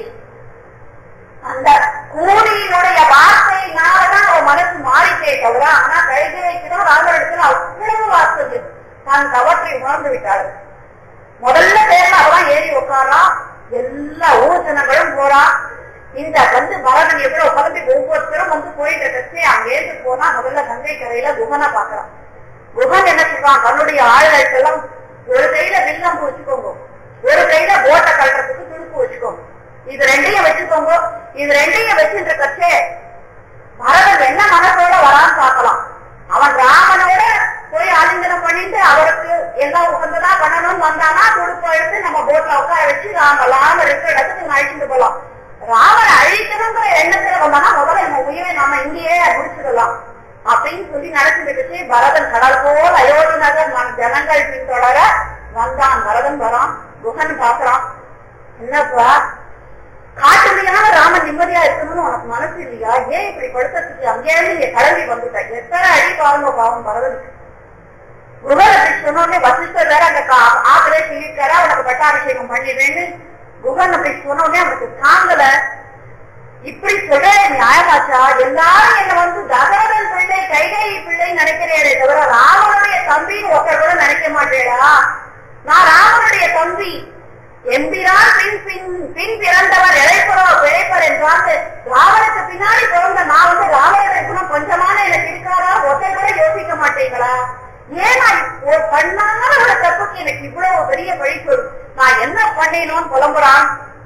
நல்லோர் மனதை புண்படுத்தினேனோ, பொய் சாட்சி சொல்லி அலக்கழித்தேனோ, வலிய வழக்கிட்டு ஒருவரை அவமானப்படுத்தினேனோ, சிநேகிதர்கள் இடையே கலகம் செய்தேனோ, கள்வருக்கு துணையாய் போனேனோ, கன்றுக்கு பால் கொடுக்க மறந்தேனோ, ஏழைகள் வயிற்றில் அடித்தேனோ, கோள் சொல்லி குடும்பத்தை பிரித்தேனோ, குருவை வணங்க வைத்தேனோ, குருவின் காணிக்கையை மறந்தேனோ, பறவைகளை கூட்டில் அழைத்தேனோ, கோவில் கதவு குளங்களையும் துருத்தேனோ, வேலையாருக்கு வேலை கொடுத்து கூலி கொடுக்க மறந்தேனோ, ஞானியின் பாடலை படிகசித்தேனோ, ஊர் சுவை உண்டு உடல் வளர்த்தேனோ, அன்புடையாருக்கு துன்பம் தந்தேனோ, கற்பிழந்த பெண்ணை கலந்திருந்தேனோ, காதல் கொண்ட கண்ணியை அழித்தேனோ, கல்லும் நெல்லும் கலந்து விட்டேனோ, தாய் தந்தை மொழிகளை மறந்தேனோ. இந்த தப்பெல்லாம் நம்ம பண்ணக்கூடாதுங்கிறத தெரிஞ்சுக்கணுங்கிறதுக்காக இதை மெனக்கெட்டு எடுத்து நான் நோட் பண்ணிட்டு வந்தேன். அதனால இந்த பாவங்கள்லாம் நான் பண்ணிருக்கேனோ என்னமோ, அதனாலதான் விஸ்வாக குலத்துக்கே ஒரு கேடாக நான் வந்திருக்கேன்னு எல்லாரும் பேசுற மாதிரி ஆயிடுச்சு. இப்பேற்பட்ட பாவங்கள்லாம் நான் பண்ணிருக்கேன் போல இருக்கு அப்படின்னு அவன் கதறி அழ. நீ சாதாரண வேடுவன்னு நான் நினைக்கல, என்னுடைய கணவனுடைய தோழன், என்னுடைய அண்ணாவுடைய தோழன் தான், இருந்தாலும் நீ கூட என்னை இப்படி பேசும்படி ஆயிடுச்சேன்னு முகன் ஓடி வந்து பரதனை கட்டிட்டு என்ன மன்னிச்சுக்கோப்பா, பாகவத அவதாரம் பட்டா பெருமாள் நம்மளை ஏற்றுக்க மாட்டாங்கிற பயம் முகனுக்கு வர அவருடைய மனத்தை ப்ளீஸ் பண்ணணும். எப்படி ப்ளீஸ் பண்ணலாம்னா, இன்னொரு பாகவனுடைய பெருமையை சொல்லணும்னு ராவண லட்சுமணர் வந்தாளா, இங்கதான் படிச்சுட்டு இருந்தா. அவர் எப்பேற்பட்ட பக்திமான் வரணும், அந்த மண்ணு தரையில ராவண சீதையும் படுத்துட்டு இருந்த இடத்துல அவருடைய உடம்போட பிரிண்ட் அந்த மண்ணுல விழும்பாங்க, அந்த பிரிண்ட் கலையாம காப்பாத்திட்டு இருந்தாங்க. அப்பேற்பட்ட பக்தி குகனுக்கு. இங்க எல்லாரும் அண்ணாமணி படுத்துட்டு இருந்தா லக்ஷ்மணன் இடத்துல சொன்ன நீ போய் தூங்குடா நான் பாத்துக்கிறேன்னு நேற்று இரவு வரை மஞ்சத்துல படுத்திருந்தா மலர் மஞ்சத்துல படுத்துட்டு இருந்த அண்ணாமணி இப்படி கட்டாந்தரையில படுத்துக்கிட்டது எனக்கு எப்படி தூக்கம் வரும்? சாப்பாட கூட நம்ம தவிர்க்கலாம், தூக்கம் இல்லாம யாராலையும் இருக்க முடியாதா? லக்ஷ்மணன் அந்த பெரிய வரனை வாங்கினா 14 வருஷம் காட்டுல கிளம்பினதுல இருந்து ராஜ்யத்திலிருந்து திரும்பி வர மட்டும் ராமர் பட்டாபிஷேகம் வார வரைக்கும் ஒரு நிமிஷம் கூட தூங்காம இருந்தான். பின்னாடி தசரதர் வந்து செத்து போயிட்டான்னு வச்சு முதல்ல கிளம்புறாரு ராமர். ஆனாலும் கடைசியில சொல்றாரு உங்களுக்கு நான் தான் அனாதை ஆயிட்டீங்க, என் ஆசை எப்படி சொல்றாருன்னா எனக்குதான் அப்பா மாதிரி நீ இருக்கியே, என்னை பார்த்து பார்த்து கவனிக்கிறீன். அப்பேற்பட்ட கத்திமான் லக்ஷ்மணன். அந்த மாதிரி சொன்னோடனே அவன் அப்படி தூங்குறானா இப்ப இனிமே எனக்கு எங்க தூக்கம் வரும், நான் தூங்க மாட்டேன்னா அன்னைய தினம் லக்ஷ்மணன் ராமரை காப்பாற்றணும் குகன் ஏதாவது பண்ணிடுவானா இல்ல அவருக்கு என்ன வேணுமோன்னு பார்த்துட்டு இருந்தான். ஆனா குகன் என்ன நினைச்சானா இவன் சொல்றானே தவிர அண்ணன் ஏதாவது பண்ணிட்டு இவன் ஏதாவது ராஜ்யத்துக்கு போயிடலாம் நினைக்க போறானே பயத்துல குகன் லக்ஷ்மணனை பார்த்துட்டாலாம். அந்த வேடுவ ஜனங்கள்லாம் என்ன நினைச்சுதான் குகனும் ராஜா லக்ஷ்மணனும் ராஜா இதான் 2 பேரும் சேர்ந்து ராம ஏதாவது பறிக்க போறாளே ஜனங்க யாரும் தூங்காம எங்க ராஜா அதையும் பார்த்துட்டாலாம். அன்னைக்கு ராஜுக்கு ராமசீதை மட்டும்தான் அங்க தூங்கிட்டா வேற யாரும் தூங்கவே எல்லாம் முடிஞ்சது. காத்தால பரத்வாஜ ஆசிரமத்துக்கு ராமர் போறார். அப்புறம் சித்திரகூடம் போயிட்டார். இங்க இந்த பரதன் வந்துட்டான் இல்லையா, பரதன் இங்க வரான். எல்லாம் கிளம்பின உடனே என்ன பண்றது, கிளம்பலாம் ராமர் சித்திரகூடத்துக்கு போயிட்டார். நம்ம எங்க போலாம்? ஆனா பரத்வாஜ ஆசிரமத்துக்கு போகணும். பரத்வாஜ ஆசிரமத்துக்கு போச்சு. அவர் வாடாக்கா ராஜா வரலா வாங்க சுவாமி, அவளாம் ஒன்னும் தெரியாதவா, நீங்க முற்றும் தெரிந்த ஞானி, உங்களுக்கு என்ன நடக்கும் என் மனசுல என்ன இருக்குன்னு உங்களுக்கு தெரியாதா? நீங்கள் என்ன யூடியூப் ரூட்டர்ஸ் லிட்டரேச்சர் ஒரு வேர்டு அது மாதிரி யூடியூப் பரத்வாஜரேன்னு கேட்டேன். அப்படின்னு கேட்ட உடனே பரத்வாஜர் இல்லப்பா உன் மனசை தெரிஞ்சுக்கிறதுக்காக, எனக்கு தெரிஞ்சுக்கிறதுக்கு இல்ல எல்லாருக்கும் தெரிஞ்சுக்கிறதுக்காக கேட்டேன். அந்த மாதிரி சொன்ன உடனே பரத்வாஜர் சொல்றார் ஒரு சாயங்காலம் நேரம் கிட்டத்தட்ட 1 இன்னைக்கு ஒரு இரவு மட்டும் நீங்க எல்லாம் இங்கே தங்கிட்டு போங்க. சுவாமி என் பின்னாடி வந்திருக்கிற குரூப்ப பாத்தீங்களா, ஊர் அயோத்தி ஜனங்களே எல்லாரும் வந்திருக்கலாம், இத்தனை பேரும் தங்கறதுக்கு சாப்பிடறதுக்கு நீங்க ஒரு சின்ன குடிசையில இருக்கு, உங்களால எப்படி முடியும்? நீ சரின்னு சொல்லி நான் பாத்துக்கிறேன். சரின்னு சொல்றான். எங்க எப்படி வந்ததுன்னு தெரியல, அத்தனை மாளிகைகள் அத்தனை சாப்பாடு மதுல இருந்து எல்லாத்தையும் ப்ரொவைட் பண்ணாலும் பரத்வாஜர். அயோத்தி ஜனங்கள்லாம் என்ன சொல்லிட்டோம், சாப்பிட்டு எல்லாத்தையும் என்ஜாய் பண்ணிட்டு பரதன் எந்த பக்கமான இருக்கட்டும் ராமர் எந்த பக்கமான இருக்கட்டும் நாங்க பரத்வாஜ ஆசிரமத்திலே எங்களுடைய ஏன் சௌக்கியமா இருக்கோம் நாங்க அந்த அளவுக்கு கவனிச்சாராம் பரத்வாஜர். அது அவருடைய தவத்தனுடைய மகிமை முடிஞ்சது. மறுநாள் பார்த்தால பொழுது விடியத்துக்கு முன்னாடி சிம்மாசனத்துல உள்ள அழிச்சுட்டு போற அரண்மனையும் பண்ணிட்டாரு. பரதன் அழிச்சுட்டு போய் உட்காருங்களா, பெரிய ஆசனம் போட்டிருக்கு. பரதன் சாஷ்டாங்கா நமஸ்காரம் பண்ணிட்டு கீழே உட்காரான். உனக்கு நான் தான் போட்டிருக்கேன், அது அண்ணா உட்கார வேண்டிய இடம், அந்த இடத்துல நாங்கெல்லாம் கிட்ட கூட போக மாட்டோம், தொட்டு நமஸ்காரம் பண்ணும். ரொம்ப சந்தோஷமா நடக்கும் உன் மனசுங்க. சித்திரக்கூடம் எப்படி இருக்கு, வழி எப்படி போகணும் சொல்றார். எப்பேற்பட்ட சித்திரக்கூடம்னா கண்ணனடியினை எமக்கு காட்டும் வெறுப்பு, கழுவினை அருவினையும் கழியும் வெறுப்பு, சின்னவரு வீடல்ல திகழும் வெறுப்பு, தெரிந்தவர் தீர்த்தங்கள் தெரிந்த வெறுப்பு, புண்ணியத்தின் புகழி தன்னில் புகழும் வெறுப்பு, பொன்னுலகில் போகமெல்லாம் புழக்கும் வெறுப்பு, விண்ணவரும் மன்னவரும் விரும்பும் வெறுப்பு, சித்திரக்கூடம் என்னும் வேத வெறுப்பு. அப்பேற்பட்ட சித்திரக்கூடம் அவ்வளவு இயற்கை எதில் மந்தாகினி நதிக்கரை. இன்றைய தினமும் போயிட்டு வந்தவளா சொல்லுவா, சித்திரக்கூடத்துல சீதை வந்து தடுக்க பண்ணின பாத்திரங்கள் எல்லாம் கூட இன்னும் இருக்கான். அவ்வளவு அந்நியமா ராவண சீதையும் அவ்வளவு அந்நியமா இருந்த இடம் சித்திரக்கூடம் தான். சித்திரக்கூடத்துல அவளுக்கு கஷ்டம் ஒன்னே வந்துட்டு என்னன்னா, பரதன் வந்து காலை வந்து நிஷ்காரம் பண்ணதை பார்த்து அவருக்கு திரும்பி திரும்பி அது ஞாபகம் வரப்போதேங்கிறதுக்கு சித்திரக்கூடத்தை விட்டு மறுநாளே கிளம்பினான். ஆனா சித்திரக்கூடத்துல ராமர் சொல்றான் சீத்தையின் இடத்துல, சீத்தை எல்லாரும் கைகை அம்மாவை சித்ரா நம்ம 2 பேரும் கைகை அம்மாவை ரொம்ப வாழ்த்தணும். ஏன்னா நம்ம சிம்மாசனத்துல இருந்து ராஜ்ய பரிவாதனம் பண்ணிட்டு இவ்வளவு ஃப்ரீயா நம்ம 2 பேரும் கையை போட்டு மகாலட்சுமி நதிக்கரையில சுத்த முடியுமா? எப்பேற்பட்ட குயில் கூவுறது வெயில் ஆறது எல்லாத்தையும் பார்த்துட்டு இவ்வளவு இயற்கை எழிலோட இருக்கும். நம்மளுக்கு வேலைக்கு சாப்பாடு தூங்கத்துக்கு இடமா நம்மளுக்கு பாவம் லக்ஷ்மணன் எல்லாம் பண்றான். எப்படி கர்ணசாலை அமைச்சானா ராவரை கேட்கிற, நீயும் நான் ஒரே குடும்பம் நடத்துறதுக்கான பாடம் கட்டுறோம், இந்த விஷயங்களை மட்டும் எப்படா நீ கத்துண்ட? ஒரு சின்ன குடும்ப மாதிரி இருக்கும் பார்த்தா, அந்த வந்து அவ அக்னிஹோத்திரம் பண்றதுக்கு அதுக்கு ஒரு இடம், சளிய பண்றதுக்கு ஒரு மடப்பள்ளி, அவ தூங்கறதுக்கு ஒரு இடம், அந்த சின்ன கண்ணக்காலையில அவ்வளவு பண்ணிடுவான். அதனால இந்த கஷ்டமும் அவளுக்கு இல்ல. எப்ப வேணும்னாலும் ஆறாயிரம் லட்சுமணன் கொண்டு கொடுத்துடுறான். சித்திரகூட வாழ்க்கை அவ்வளவு இனிமையா இருந்ததுன்னு ராமர் சீதையும் ரொம்ப கல்லாதம் பண்ணிட்டு சுந்தரகாண்டத்துல சித்திரகூடத்துல நடந்த விஷயங்கள்லாம் தான் அவர்கள் எடுத்து சொல்றாரு. அடையாளமாக அனுமதி எடுக்கிறார். இந்த சித்திரகூடத்துல இருந்துட்டு இருக்கா. இந்த சித்திரகூடத்துல இருக்கிறது பரதன் வந்து கடல் போல பின்னாடி மக்கள் எல்லாம் வரிசையை வந்துட்டு இருக்குச்சு.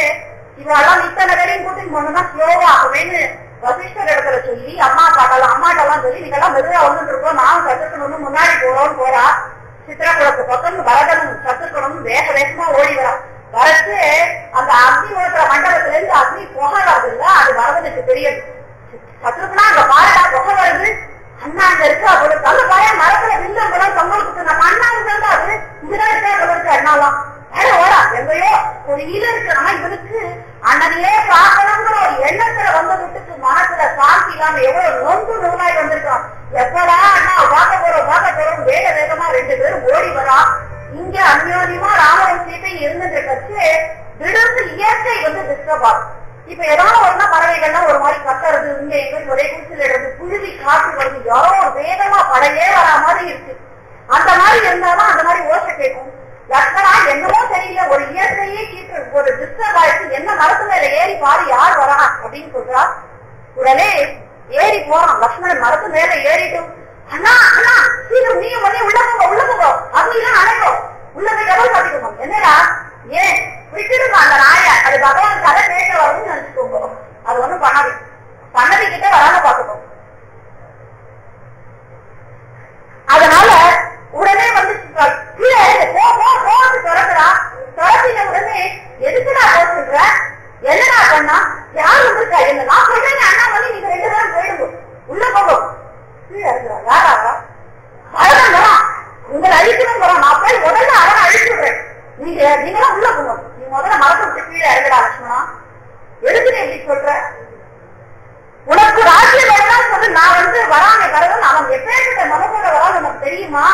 உனக்கு ராஜ்ய பரிமாற்றம் பண்ணணும்னு ஆசையா இருந்தா உனக்கு நான் ராஜ்யத்தை வாங்கிட்டு வந்துடுறேன். லட்சுமணன் நீ போயிட்டு நான் பரதன் அழிச்சுட்டு போறேன். இந்த வார்த்தை லட்சுமணனுக்கு எப்படி இருக்கும்?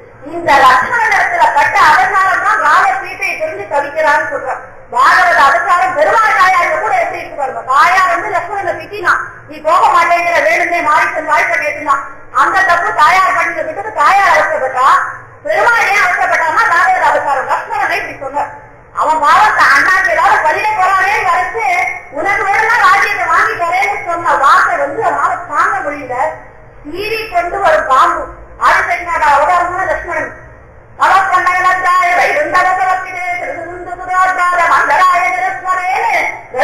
சொன்னா எப்பேற்பட்ட பாம்பு சீறி வந்தாலும் அடங்கி போறா மாதிரி சீறி வந்த லட்சுமணன் இந்த வார்த்தையால அப்படியே அடங்கினான், அமுங்கினான், உட்காண்டான். நம்ம அண்ணா நம்மளுக்கு சொல்லிட்டாரு, தாங்க முடியல அவனால. ஏற பரதன் கிட்ட ஓடி வரான். ராமர சீத்தையும் உட்காண்டிருக்காள். சரிதம் ஷீரவசனம் சரிதம் ராஜலிம்புவி. எப்படி வந்து ராமர் கிட்ட விழுந்தான் அப்படின்னா, பழைய காலத்துல எங்கும் ஜலமா இருக்கும். அப்ப சூரியனுக்கு சக்தி கிடையாது. அப்ப அந்த பழைய காலத்துல அந்த சூரியன் கமான்னு எப்படி விழுவோம் அந்த ஜலத்துல, அந்த மாதிரி ராமரை பார்த்த உடனே கீழே கமான்னு விழுந்தான்றார் சாமி. கீழே வேகம் விழுந்த உடனே அவர் எப்படி தூக்கினார் ராமர்னா, நதிக்கரையில போய் தாமரையை பறிக்கணும்னு போறாருக்கா கஜேந்திர ஆழ்வார். எப்படி வெறும் தாமரை மட்டும் பறிக்காம அடி வேரோட சேர்த்து எப்படி ஒரு யானையானது தாமரை கண்டை தூக்குமோ அந்த மாதிரி புரிஞ்சு அப்படியே வாரி அணைத்து வரதனை கட்டிண்டாராம். கட்டிட்டு ஏண்டா இங்க வந்த வரவாறு காட்டுக்கு வந்த காரணம் என்னப்பா? ஆட்சி புரியலையா? உன் அப்பா எப்படி இருக்கா, அம்மா எப்படி இருக்கா, எல்லாரும் சௌக்கியமா, எல்லாரும் எடுத்துட்டு ஏண்டாப்பா இங்க வந்த என்ன கேட்டா, உன் அப்பா எப்படி இருக்கார் கேட்கலாமா? ராமர் அந்த கேள்வி கேட்டுட்டார். இவருக்கு தாங்கல, உன் அப்பா எப்படி இருக்காரா? அந்த ஒரு தரம் ஒண்ணு சொன்ன விட்டுட்டு, உன்னால் உன் பிரிவால் உன்னை காண வேண்டும் என்ற ஆசையினால் உன் நினைவால் உன்னிடத்தில் உள்ள பரிவால் உன் தந்தை உன் பிரிவு தாங்காமல் பரலோகம் சென்றார். இந்த வார்த்தை கேட்டாரோ என்னமோ ராமர், என்னப்பா சொல்ற, அப்பா பரலோகம் போயிட்டாளா? ஆமா, உங்களுடைய பிரிவு அவரால் தாங்க முடியலன்னா அப்பா பரலோகம் போயிட்டார். அதற்கு எழறா ராமர். நன்றா விளக்கணையநாயகனே நானிடத்தோ தந்த தனியரத்தின் தாயே தர்மத்தின் தயாநிதியே இக்ஷ்வாகுவம்ச பிரதிநிதியே எங்களை விட்டு விட்டு செல்ல எப்படி வனம் வந்ததையா? அப்பா, நாங்க 4 புத்திரர்கள் இருந்தோம். ஆனா உன்னுடைய அந்திம காலத்துல ஒரு பிள்ளை கூட பக்கத்துல இல்லாம ஆயிட்டோமே. நாங்க 4 பேரை விட்டுட்டு உன்னால எப்படிப்பா போக முடிஞ்சது? அப்ப நாங்க 4 புதல்வர்களும் உனக்கு உபயோகமா இல்லாம போயிட்டோமே. அந்திம காலத்துல பிள்ளை மடியில தலைய வச்சுட்டு அவன் வாயால வந்து கர்ண மந்திரம் சொல்லிட்டு ஒருத்தர் உயிர் போச்சுன்னா அவன் பெரிய பாக்கியசாலி. முக்கோலட்சுமி சரியாக நடக்கும். மட்டப்பள்ளியில போய் ஹோமம் பண்ணணும்னு சொன்னார். அவருக்கு அந்திம காலம் வந்ததுன்னு பிள்ளைய கூட்டு மடியில படுத்துட்டா எனக்கு நரசிம்ம நாமத்தை காதல் சொல்லுன்னு சொல்லி கேட்டுட்டே உயிர் போச்சார். பேர்பட்ட பாகவதர் அவருக்கெல்லாம் கிடைச்ச பாக்கியம் உங்களுக்கு கிடைக்கணும். பிரார்த்தனைகள்லாம் கண்டிப்பா கிடைக்கும். நம்ம சின்சியரா இருக்கு. அந்த மாதிரி நாங்க 4 புதல்வர்கள் இருந்தும் உன்னுடைய அந்திம காலத்தை 4 பேரும் என்னை விட்டுட்டு போய் எங்களுடைய பிரிவு தாங்காம அழுது உயிரை விடுற மாதிரி உன் நிலைமை ஆயிடுச்சேப்பா. என்ன பாவம் பண்ணதோ நாங்க இப்படி பண்ணிட்டோமே, நம்ம தவிக்க விட்டுட்டோமேன்னு சொல்லி அழுது அதுக்கப்புறம் மந்தாவளி நதிக்கரையில போய் எல்லாம் இவர் செய்ய வேண்டிய ஈம கடன்கள் பெரிய புத்திரனாச்சு அப்பாவுக்கு செய்ய வேண்டிய ஈம கடன்கள்லாம் போய் செய்யறார். உடனே எல்லாம் முடியாது கிளம்பலாமா என்ன பண்ணலாம் வச்சு போய் பரதன் சொல்றான், அண்ணா நீ வரலன்னா நான் போகவே மாட்டேன் கண்டிப்பா அப்படின்னு சொல்லி படுத்துட்டு நான் உண்ணாவிரதம் இருப்பேன்றான். யாருமே தர்மத்தை மீறக்கூடாது. இந்த உண்ணாவிரதம் இருப்பேன்னு படுத்துட்டு ரொம்ப பண்ற வேலையெல்லாம் நீ பண்ணக்கூடாது. நீ பண்ணின பெரிய பாவத்துக்கு மந்தாகினி நதியில் நீராடிட்டு வந்து எனக்கு சொல்லு, அப்பதான் அந்த பாவம் உனக்கு போகும்னு சொல்றார். அப்ப ஒரு சொல்றார், பசவச்சோசே பாக்யா கிரகாச்சாரி சகாத்மகானே தேகதாசிராயாம் பிரபலோகமாயே தர்மானுகே நச்சதி ஜீவயேகஹ.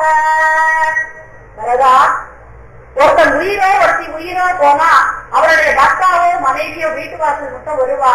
பிள்ளை காட்டுல வந்து அவருடைய அந்திம காரியத்தை முடிப்பா. சிநேகிதன் காட்டு வரை வருவா. ஆனா நம்ம போனா நம்ம கூட வரப்போற ஒரே விஷயம் நம்ம பண்ண தர்மங்கள் தான். அப்பா பண்ண தர்மங்களுக்கு அது சொல்ல காப்பாற்றணுங்கிறதுக்கு தான் நான் வந்திருக்கேன். இப்ப நான் வந்து நாட்டுக்கு வந்துட்டேன்னா அப்பாக்கும் தர்மத்தை மீறினதா ஆயிடும், நான் நீ எல்லாரும் மீறினதா ஆயிடும். அப்ப நம்ம இப்பேற்பட்ட இக்ஷ்வான குலத்துல பிறந்து நாம இந்த மாதிரி பாவ செய்யக்கூடாது. கண்டிப்பா நீ போயே ஆகணும். இந்த மாதிரி சொன்னா அவர் என்ன பண்றார்? பரதன் பாவம் எவ்வளவோ புலம்புற. பரதனும் ராமனும் ஒருத்தர் ஆகிய பண்ணிட்டு நீ வந்துதான் ஆகணும். இதெல்லாம் பல தர்மங்களை எடுத்து சொல்றான். ஜேஷ்ட பிராத்தாரா வந்து பித்ரு சமானனா, இப்ப அப்பா வேற போயிட்டா, நீதான் எனக்கு பித்ருக்கு சமானம், கண்டிப்பா நீ வரணும் சொல்லி எவ்வளவோ கேட்டு பாக்குறான் பரதன். எவ்வளவோ கேட்க அவரும் பதில் சொல்லிட்டே இருக்கா. நீ மன்னிய கூட்டின்னு வந்தியே, லக்ஷ்மணனை கூட்டின்னு வந்தியே, என்ன கூட்டின்னு வரக்கூடாதா? நான் மட்டும் வேண்டாதவனா? சத்ருகன் நானும் என்ன பாவம் பண்ணும்? எங்க அம்மா பண்ணின பாவத்துக்கு நாங்க என்ன பண்ணினோன்றே கைகை. அப்பதான் ராமர் திரும்பி பார்க்கிறார். கண்ணை மூடிட்டு ராமரை பார்க்க முடியாம கலங்கி எழுதுட்டார். அவன் போய் ஓடி போய் அவன் அம்மாவை அணைச்சு சொல்றான், அம்மா வருத்தப்படாது, நீ பண்ணினது இல்ல, இதுதான் விதி. பகவான் இந்த மாதிரிதான் நம்ம குலத்துல நடக்கணும். எப்ப யார் பேசுறா? பெருமாளே பேசினா நம்மளாம் எங்க போகும்? நம்ம குலத்துல இப்படிதான் நடக்கணும் பெருமாள் எழுதி வச்சிருக்காருமா. பகவானுடைய விதியை யாராலையும் மாற்ற முடியாது. என்ன பண்ணு, அவன் என்னன்னைக்கு என்னென்ன பண்ணணும்னு நினைக்கிறானோ அதுதான் நடக்கும். 14 வருஷம் 7 ஆண்டு உருண்டோட உடம்புந்து உன்னுடன் கலந்து கொள்வேன், அதுவரைக்கும் ஊருக்குள் நுழைய மாட்டேன், அதற்கு அடுத்த கணம் உயிர் வாழ மாட்டேன். இந்த வார்த்தை சொன்ன அப்புறம் பரதன் என்ன பண்ண முடியும்? நான் பரதனை என்ன கம்பல் பண்ணி கூட்டிட்டு போய்தான் ஆகணும் அப்படின்னு சொல்லி, நீ ஒரு தந்தையாக இருந்து நீ வரும் கேட்டு என்ன கூட்டிட்டு போகணும்னு கப்பல் பண்ணி நீ இத்தனை பேரும் கூப்பிடுறோம், ஜனங்கள் தான் கதறுது, நீ வந்தாதான் நாங்க போவோம். எங்களை வேற நதிக்கரைக்கு விட்டுட்டு வந்துட்டாருல ராமர். இன்னைக்கு இனிமே எங்கேயும் போக முடியாது, நாங்களும் தூக்கவே மாட்டோம், நான் இங்கே இருக்கோம், எல்லாரும் இங்கே இருக்கும். 14 வருஷமும் இங்கே இருக்கலாம், அதுக்கப்புறம் 14 வருஷம் கழிச்சு எல்லாரும் வந்து போகலாம் அயோத்திக்கு. அதுக்கு இத்தனை காரியம் பண்ணவே வேண்டாமே? அயோத்தி எப்பேற்பட்ட நகரம், எப்பேற்பட்ட மகான்கள்லாம் ஆட்சி புரிஞ்சிருக்கா. அப்பேற்பட்ட நகரத்தை போய் இப்படி விட்டுட்டு வரணுங்கிறீங்க. இன்னைக்கு நீங்களாம் இப்படி வந்ததே தப்பு. ஏன்னா ராஜா இல்லாம ராஜ்யம் இருக்கவே கூடாது, ஒரு நிமிஷம் கூட இருக்கக்கூடாது. உடனே மற்ற வேற ஊர் பீப்புள்லாம் வேற நகர பீப்புள்லாம் வந்து நம்மளுக்கு எதிர்ப்பு வந்துருவா. அதனால ராஜா இல்லாத ராஜ்யம் இருந்தா அந்த குல வம்சத்துக்கே கெட்ட பேரு. ஏன்னா தசரதன் போயிட்டான், ராமலட்சுமணன் காட்டுக்கு போயிட்டா, பரதன் சத்ருகன் அவளை தேடிட்டு போயிட்டா, யாருமே இல்லைன்னா எதிரிகள்லாம் உள்ள வந்துடுவா. ஏன்னா 10 திக்குலையும் தசரதனுடைய பேர் வேண்டதுதான். தசரதனுக்கு எதிரியே கிடையாது. பரதனாதான் சொல்லி எழுறான், அப்பாவுக்கு எதிரிங்கிறதே கிடையாதேப்பா. யாருமா என்ன பண்ணீங்க அப்பாவை? யாரும் அப்பாவை அழிக்கவே முடியாது, அவ்வளவு பலமானவர். அவர் யாரை யஜ்ஞங்கள் பண்ணிட்டு இருக்கா, தெய்வ பலமும் ஜாஸ்தி அவருக்கு. அப்பேற்பட்டவரை போய் யாருமா அழிச்சாருன்னா புத்திர சோகம்ங்கிறது எல்லாத்தையும் அழிச்சிருக்கு. அந்த புத்திர சோகம் மட்டும் யாருக்கும் வரவே கூடாது வாழ்க்கை. அது வந்ததுக்குன்னா அந்த மனுஷனால எழுந்திருக்கவே முடியாம ஆயிடும். பகவானிடத்துல பெரிய பிரார்த்தனை எல்லாரும் பண்ண வேண்டியது அதுதான். அந்த ஒரு புத்திர சோகத்தை மட்டும் அப்பேற்பட்ட ராஜா எவ்வளவு பலவான் என்ன இருந்தாலும் தாங்க முடியாத வீழ்த்தினது தசரதர புத்திர சோகம் தான். அதெல்லாம் எடுத்து சொல்றார். அப்பா போயிட்டார், என்னால் என் பிரிவு தாங்காமதான் போயிட்டார். ஆனா எதுக்காக அப்பா உயிரை விட்டாவது தர்மத்தை காப்பாற்றணும்னு சொல்லிட்டு இருக்கார். அப்படி தன் உயிர் பெயர்த்து நாங்கள்லாம் வந்துட்டோம் காட்டுக்கு. அப்படி இருக்கச்சே ஒன்னே உங்க அம்மா அம்மா கைகையின் இடத்துல கொடுத்த வரத்துக்கு நம்ம பிழையப்படாதுன்றதுனாலதான் போறான். இப்ப கைகையே சொல்றா, நான் தெரியாம கேட்டுட்டேன், அந்த 2 வரத்தை நான் வாபஸ் வாங்கிக்கிறேன், நீ வாங்குறான். எப்ப வாபஸ் வாங்குறது? தசரதனே போயிட்டு இருந்தாச்சு, யார்கிட்ட போய் இப்ப வாபஸ் வாங்குவான்? எந்த காரியமும் ஒண்ணும் ஆகாது. 14 வருஷம் உருண்டு போயிடும். நீங்கெல்லாம் போங்கும் அயோத்தியில போய் நீங்க எல்லாம் ராஜபரிபாலனம் பண்ணதும் எல்லாரும் சௌக்கியமா இருக்கும். நாங்க காட்டு, நீ காட்டு வரவங்களுக்கு சொல்றா. ஏன்னா பின்னாடி வாரி நேரத்துல வாரி கேட்கிறோம், நாங்க வானவர்கள் நம்ம என்ன வேணாலும் பண்ணிப்போம், நாங்க எத்தனை பொண்களை வேணாலும் பண்ணிப்போம், வானவர்களுக்கு எல்லாம் அந்த கண்டிஷன் கிடையாது. நீங்க ஏன் எங்களை ரோல் பண்றதுக்கு நீ யாரும் கேட்கறது? ராமர் சொல்றார், பரதன் நாட்டுக்கு ராஜா 14 வருஷம். பரதத்துல இந்த நேரத்தை சொல்றார், நீ நாட்டுக்கு 14 வருஷம் ராஜாவாக இரு, நான் அந்த 14 வருஷமும் காட்டுக்கு ராஜாவாக இருந்து இந்த பரிமாணம் பண்றேன். அதனாலதான் காட்டுல, ஏன்னா சீதையை சொல்றான், நீ பாட்டுக்கு 14 வருஷம் காட்டுக்கு வந்து பேசாம போக வேண்டியதானே, ஏன் முனிவர்களுக்கு எல்லாம் டிஸ்டர்ப் பண்றான்னு எத்தனை பேரை வதம் பண்ற, அந்த பாவமும் நம்ம சேராதா அப்படிங்கிறதே ராமர் சொல்றார். அப்ப பெருமாளா பேசுறார் சீதையின் இடத்துல, நான் அவதாரம் பண்ணினது எதுக்கு? நல்லவர்களை காப்பாற்றி துஷ்ட நிகிரகம் சிஷ்ட பரிபாலனம் பண்றதுக்கு. யாரைகள் பண்ணிட்டு இருக்கிற புண்ணியவான்கள் தான் அவெல்லாம் அழிச்சுட்டு இருக்கானா, நான் எப்படி அவளை அழிக்காம இருக்க முடியும் சொல்லு. இந்த மாதிரி பேசுவார் தசரதர். ராமர் சீத்தை எல்லாருமே அந்த காலத்துல அந்த தர்மத்தோடைய ரட்சிக்கணுங்கிற நேரத்துல இந்த ஒரு விஷயத்துக்காகவே காட்டுக்கு வந்ததுக்கு எவ்வளவோ எடுத்து சொல்றார் ராமர். எவ்வளவு ஆனவத்தான் அவனும் போராடி பார்க்கலாம். குணங்கள்லாம் கேட்கறது, யார் கேட்டாலும் ராமர் என்ன வேணும்னாலும் கேளுங்க, நான் இங்கதான் இருப்பேன், காட்டுலதான் இருப்பேன், நான் வனத்துக்கு ராஜாவா இருக்கேன், வனத்துல எத்தனையோ யாக எண்ணங்கள்லாம் நின்று போயிருக்கு, அதெல்லாம் ரட்சிக்கணும். தான் பிறந்தது பகவான் தான், நான் ஆனா பிறந்திருக்கேனோ இல்ல தன்னுடைய வேலைகள் என்னன்னோ வெளியில டைரக்டா சொல்லாட்டி கூட இன்டைரக்டா அந்த நேரத்துல பெருமாள் சொல்லிட்டே இருந்திருக்கார் ராமாவதாக்கும் போது. இல்லாட்டி அகல்யா காவல் மோசனம் எப்படி நடந்திருக்கும், காட்டகவதம் எப்படி ஆயிருக்கும், ராமபுரம்னா பகவான் வெளியில காட்டிக்காம எப்படி நடக்க முடியும்? அவர் சொன்னாரே தவிர காமிக்க முடியாம அவரால் இருக்க முடியல. கிருஷ்ணாவதாரத்தையும் மட்டும் ராமாவதாரத்தையும் அவதாரம் பண்ணினது மனுஷனா பிறந்துட்டு மனுஷனா வாழ்ந்துட்டு போறேன்னு சொல்லியிருக்காரே தவிர கிருஷ்ணாவதாரத்தையும் பல இடங்கள்ல காமிச்சுட்டார். காமிக்காம இருக்க முடியல. பெருமாளுக்கு தன்னுடைய உண்மை சொருபத்தை வெளியில காட்டி கூட இன்டைரக்டா பல இடங்கள்ல வெளியில எல்லாருக்கும் தெரியற மாதிரிதான் ஆயிடும். அதனாலதான் வேஷம் போட்டா பலிக்காதுன்னு அந்த பழமொழியெல்லாம் வந்ததெல்லாம் இதெல்லாம் பார்த்துதான் போல சொல்லி பாக்குறான். பரதன் போக மாட்டேங்கிறான். வசிஷ்டர் துலகு அடுத்தது எங்க அப்பா அடுத்தது துலகு பாக்குறோம். மாதா பிதா குரு தெய்வம். மாதா கிட்டதான் எல்லாருக்கும் சண்டை. இப்பதான் கன்வின்ஸ் ஆயிட்டு, அதனால யாரும் மாதா கிட்ட போகவே இல்லை. உசலி அவன் வரான் பின்னாடி வளர்த்து இந்த அப்பாவுக்கு கைவிரியம் பண்ணிருக்காரு. அப்ப பின்னாக்க வச்சு பின்னா சமர்ப்பிச்சிருக்காரு ராமர். அதை பார்த்துட்டு கௌசலி புலம்புறா, எப்பேற்பட்ட ராஜமந்திரத்துல படுத்துட்டு எப்படி அன்னம் சாடுங்கிற என் பிள்ளை இந்த காட்டுல இந்த பின்னாக்க சாப்பிடலாம். ஏன்னா பித்திருக்களுக்கு நம்ம கற்பிக்கிறதே என்ன பண்ணணும்னா நம்ம என்ன சாப்பிடணுமோ அதுதானே போடுறோம். அவள் அந்த பித்திருக்களுக்கு அப்ப என் பிள்ளை இந்த பின்னாக்கு சாப்பிடவே தானே அவன் அவ அப்பாவுக்கு பிட்டாக்க கற்பிட்டு கொடுத்துருக்கான். அப்ப என் பிள்ளை காட்டுல பின்னாக்கு சாட்டுன்னு உயிர் வாழறானா? என்ன பாவம் பண்ணேனோ ஒரு அம்மாவா நான் இதை பாக்கிறதுக்கு நேர்ந்ததுன்னு கௌசலை காட்டுல வரைக்கும் அவள் எழுந்து வரா. ஆமா என்ன போக சொன்னீங்க அயோத்திக்கு, அப்பாவை காமிக்கிற அப்பா தருதான் எனக்கு முக்கியம், பதி சுற்றுதான் முக்கியம் சொன்னியே, எனக்கு பதி போயிட்டாரே அடுத்தது உங்ககிட்ட வந்து நான் வரல, நான் உங்ககிட்ட காட்டுக்கு வரேன், நான் இங்கே இருக்கேன்.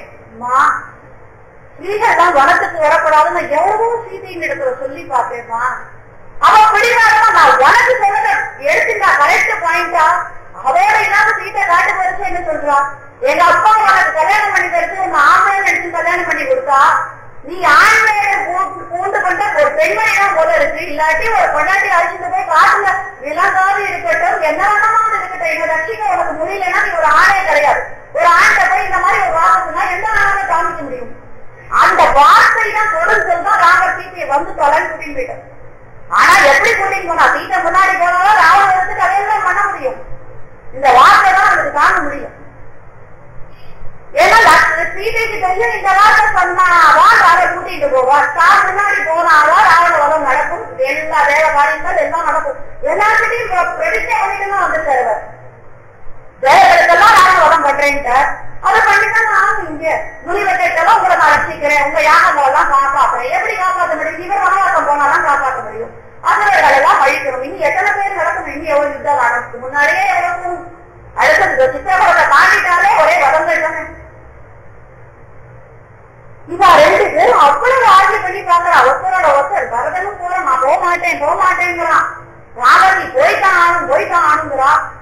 அம்மாக்கள்லாம் விஷாம உட்காந்துருக்கா. ஊர் ஜனங்கள் பாட்டு சத்தம் போட்டு இருக்கு. சைலண்டா இருக்கிற ஒரே ஆள் வசிஷ்டர் குலகுரு. அவருக்கு என்ன பயம் வந்ததுன்னா, பரதன் எவ்வளவு நிந்தனை பண்ணிட்டான். நீ என்ன பண்ணிட்டு இருந்த? குலகுருவா உன்னுடைய கடமையில நீ ஃபெயில் ஆயிட்ட. அப்பா அந்த மாதிரி பண்ணானா அது மாதிரி பண்ணக்கூடாதுன்னு அப்பா கிட்ட சொல்லிருக்க வேண்டாமா? குலகுருவா நீ பண்ண வேண்டிய டியூட்டியில ஃபெயில் ஆயிட்டேன். அந்த கான்சியன்ஸ் இன்னும் செக் பண்ணிட்டு இருக்கு.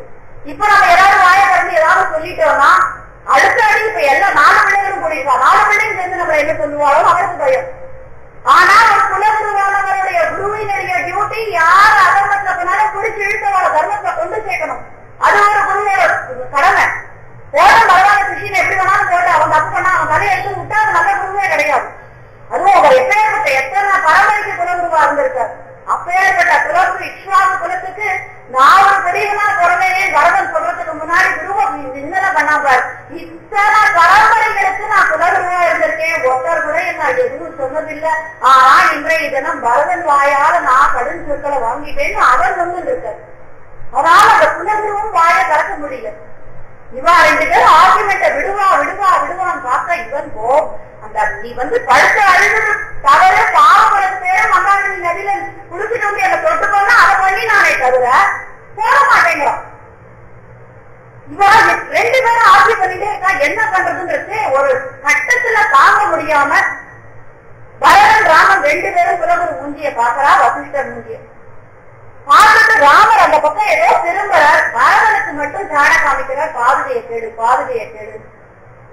இத கேட்ட உட்கார்ந்த உடனே சரி பாதுகையை கேட்கலாம் இவர் மனசையும் தோன்றது. பரதன் ராமரிடத்துல, அண்ணா நான் உங்களை வர சொன்னேன், நீங்க பிடிவாதமா வரமாட்டேங்கிறீங்க. ஆனா நீங்க இல்லாம நான் அயோத்திக்கும் போக மாட்டேன். அதுக்கு பதிலா நான் ஒண்ணு கேட்கிறேன், அதை நீங்க தரீங்களா? நான் வரமாட்டேன் காட்டுக்கு. நான் பின்னாடி எல்லாம் வாலியை கொண்டு சுக்ரீவனுக்கு பட்டாபிஷேகம் பண்றதை கூட லட்சுமணன் அனுப்பிதான் நகருக்குள்ள பட்டாபிஷேகம் பண்ண வைக்கிறார். விபீஷண பட்டாபிஷேகம் அப்படிதான். நகரத்துக்குள்ள நுழையவே இல்லை. 16 வருஷம் முடிகிற மட்டும் நகரத்துக்குள்ள நுழையாமலே தானே இருந்தார். அந்த மாதிரி இருந்துச்சு. நான் மட்டும் நகரத்துக்குள்ள நுழைய மாட்டேன், உனக்கு வேற என்ன வேணும்னாலும் சரி. உனது பாதுகை தந்தருள் போலும் வண்ணா, பாதுகை தந்தருள் போலும் வண்ணா, உனது பாதுகை தந்தருள் போலும் வண்ணா, பாதுகை தந்தருள் போலும் வண்ணா. நீ வரமாட்ட, உன் பாதுகை யானும் புரியும். உன் பாதுகையை எடுத்துட்டு போறேன். பாதுகையை எடுத்துட்டு போய் நான் போக மாட்டேன் அயோத்திக்கு. அதுக்கு பட்டாபிஷேகம் பண்றேன். நம்ம அயோத்திக்கு போறதுக்கு முன்னாடி நந்தி கிராமம்னு ஒரு இடம் இருக்கு இல்லையா, அங்க சிங்காசனம் போட்டு உனக்கு பட்டாபிஷேகத்துக்காக எல்லா ஏற்பாடுகளும் பண்ணி வச்சிருக்கா இல்லையா, அந்த சாமான் அந்த மந்திர ஜபங்கள் எல்லாம் எடுத்து இந்த பாதுகைக்கு பட்டாபிஷேகம் பண்ணி உன் பாதுகையினுடைய கீழே உட்காந்து அதை ஒரு ராஜாவா ராணியா தேசிய பின்னாடி சொல்லப்படுற ராணியா பரிபாலிச்சு நான் ஆட்சி புரியும். நான் போய் சிந்தாசனத்துல உட்கார மாட்டேன், உன் பார்வையை மட்டும் கொடு. ராமர் என்ன சொல்றார்? சரி, வசிஷ்டரை பார்க்கிறார், குருன்னு அவரும் சொல்றார். ஏன்னா குருவினுடைய ஆజ్ఞை இல்லாம சிஷ்யன் எதுவும் பண்ணக்கூடாது. குலகுருக்கு அவ்வளவு மரியாதை கொடுக்கலன்னா அவளுக்கு க்ஷேமம் வராதுங்கிறத அவ்வளவு ஸ்ட்ரிக்டா ஃபாலோ பண்ணான். அவ குடும்பத்துல தசரதன் தான் முதல்ல ராமருக்கு பட்டாபிஷேகம் பண்ணப்பட்டுருச்சு. முதல்ல குலகுருட்டத்துல மனைவியின் இடத்துல ராத்திரி சொன்னா கூட வெளியில வந்து குலகுருவின் இடத்துல பர்மிஷன் வாங்கணும். எது பண்ணினாலும் குரு ஓகே பண்ணுன்னு சொன்னாதான் பண்ணணும். அதனால அந்த குலகுருவின் இடத்துல ராமரும் திரும்பி கேட்கிறார் குரு அப்படின்னு சொல்ல, ராமர் என்ன பண்றாராம், போய் வாசல்ல தங்க பாதுகை தான் போட்டு வந்திருக்காரு. மீதி எல்லாத்தையும் எடுத்தாலே தவிர பாதுகையை மட்டும் தங்க பாதுகையை போட்டு வந்தால் அதை தெரியும், அதை திரும்பி போயிட போறது. அந்த தங்க பாதுகையில ஏறி நிக்கிறார். எதுக்கு இப்ப ஏறி நிக்கிறார் அவர் அப்படின்னா, பெருமாளை விட அவருடைய திருவடி விசேஷம், அவருடைய திருவடியை விட அவர் போட்டுக்கிற பாதுகை விசேஷம். அதனாலதான் சடாரி வாங்கிக்கிறது அவ்வளவு முக்கியம். எல்லாரும் வந்து சடாரிய போய் தொடர்ந்து பெருமாளை போய் தொடரும். ஏன் அவதான் பண்ணணுமா பூஜை, நாங்க என்ன பண்றோம்னு சொல்லி ஆர்கியூ பண்றதுலாம் வீண் வம்புக்கு. தெளிவாதான் பண்ணி வச்சுக்கோம். நம்மாழ்வார் காலத்திலேருந்து அந்த இது வந்திருக்கு. சடாரி வச்சுக்கிறது எப்படின்னா, பாதுகையானது பெருமாளுடைய திருவடியை ஸ்பர்சம் பண்றது. அந்த பாதுகையை நம்ம தலையில வச்சுட்டா பெருமாள் திருவடி ஸ்பர்சம் நம்மளுக்கு தானே கிடைச்சிருக்கு, நம்மளுக்கு அவ்வளவுதான் யோகிக்க. அந்த திருவடி ஸ்பர்சம் பாதுகை கோவிலுக்கு போனா சடாரி வாங்குறது அவ்வளவு விசேஷம். அதுக்குதான் என்னன்னா, தீர்த்தத்தை வாங்கி சாப்பிடுறச்சு நம்மளுடைய 3 அங்கங்களாக உடல், காயம், மனசுல என்னென்ன கெடுதல்கள் நடக்கிறோமோ செய்கிறோமோ அந்த பாவங்கள்லாம் நீங்கும். சிறப்புல சடாரி வாங்கிட்டோம்னா நம்ம பண்ணின பாவங்கள் அத்தனையும் தினம் வாங்கினா அன்னைக்கு பண்ற பாவங்கள் கழிஞ்சா அன்றைய காலத்துல பகவான் லோகத்தை அடையறது ஈஸியா இருக்கும். அதனால சடாரியினுடைய பிரபாவம் அவ்வளவு விசேஷம் இல்லாட்டி வேதாந்த ஒரே ராத்திரியில ஒரே ஜாமத்துல ஃபுல் நைட்டு கூட 10 ஜாமத்திலே 1008 ஸ்லோகம் எப்படி எழுதினார்? அவர் எழுதல, அவர் வாயில அவர் மனசுல சரஸ்வதி தேவி போய் உட்கார்ந்தார். அந்த பாதுகையை கொடுன்னு ராமனே இப்ப ஏறி பாதுகை மேல ஏறி நின்றுட்டார்னா அவருக்கே தெரியும், தன்னை விட தன் திருவடியோட பாதுகைக்கு சக்தி ஜாஸ்தி. அந்த பாதுகையும் இப்ப பரதன் வாங்கிட்டு போயிட்டா, இந்த 14 வருஷம் காட்டுல வெறுங்காலோட நடக்கணும் இல்லையா, அந்த காலத்து சக்தி எப்படி வரும்னா அந்த பாதுகையுடைய சத்தம் நம்ம கால பட்டாதான் நமக்கு 14 வருஷம் காட்டுல சுத்தத்துக்கு நமக்கு சக்தி வரும்னு பெருமாளே நினைச்சுட்டு அந்த பாதுகை மேல ஏறி நின்றுட்டு அந்த பாதுகையை பாக்குறாராம்.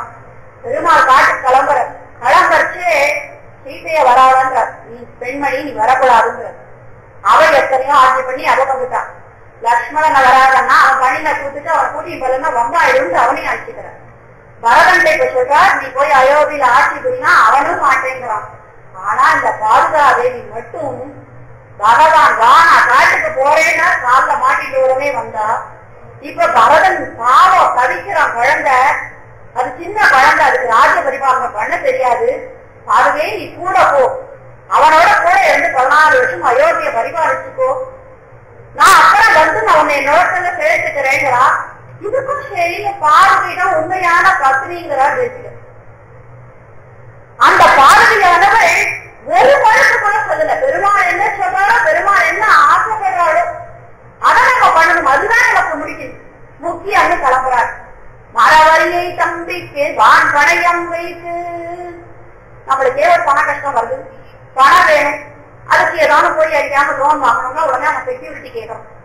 செக்யூரிட்டி கேட்கறது 50,000 கேட்போம், நம்மளுக்கு கொடுக்கறது 20,000 தான் கொடுப்போம். அப்ப அந்த செக்யூரிட்டிக்கு நம்ம 50,000 சாமான ஒரு இடத்துல கொடுத்தாதான் 20,000 கிடைக்கும்.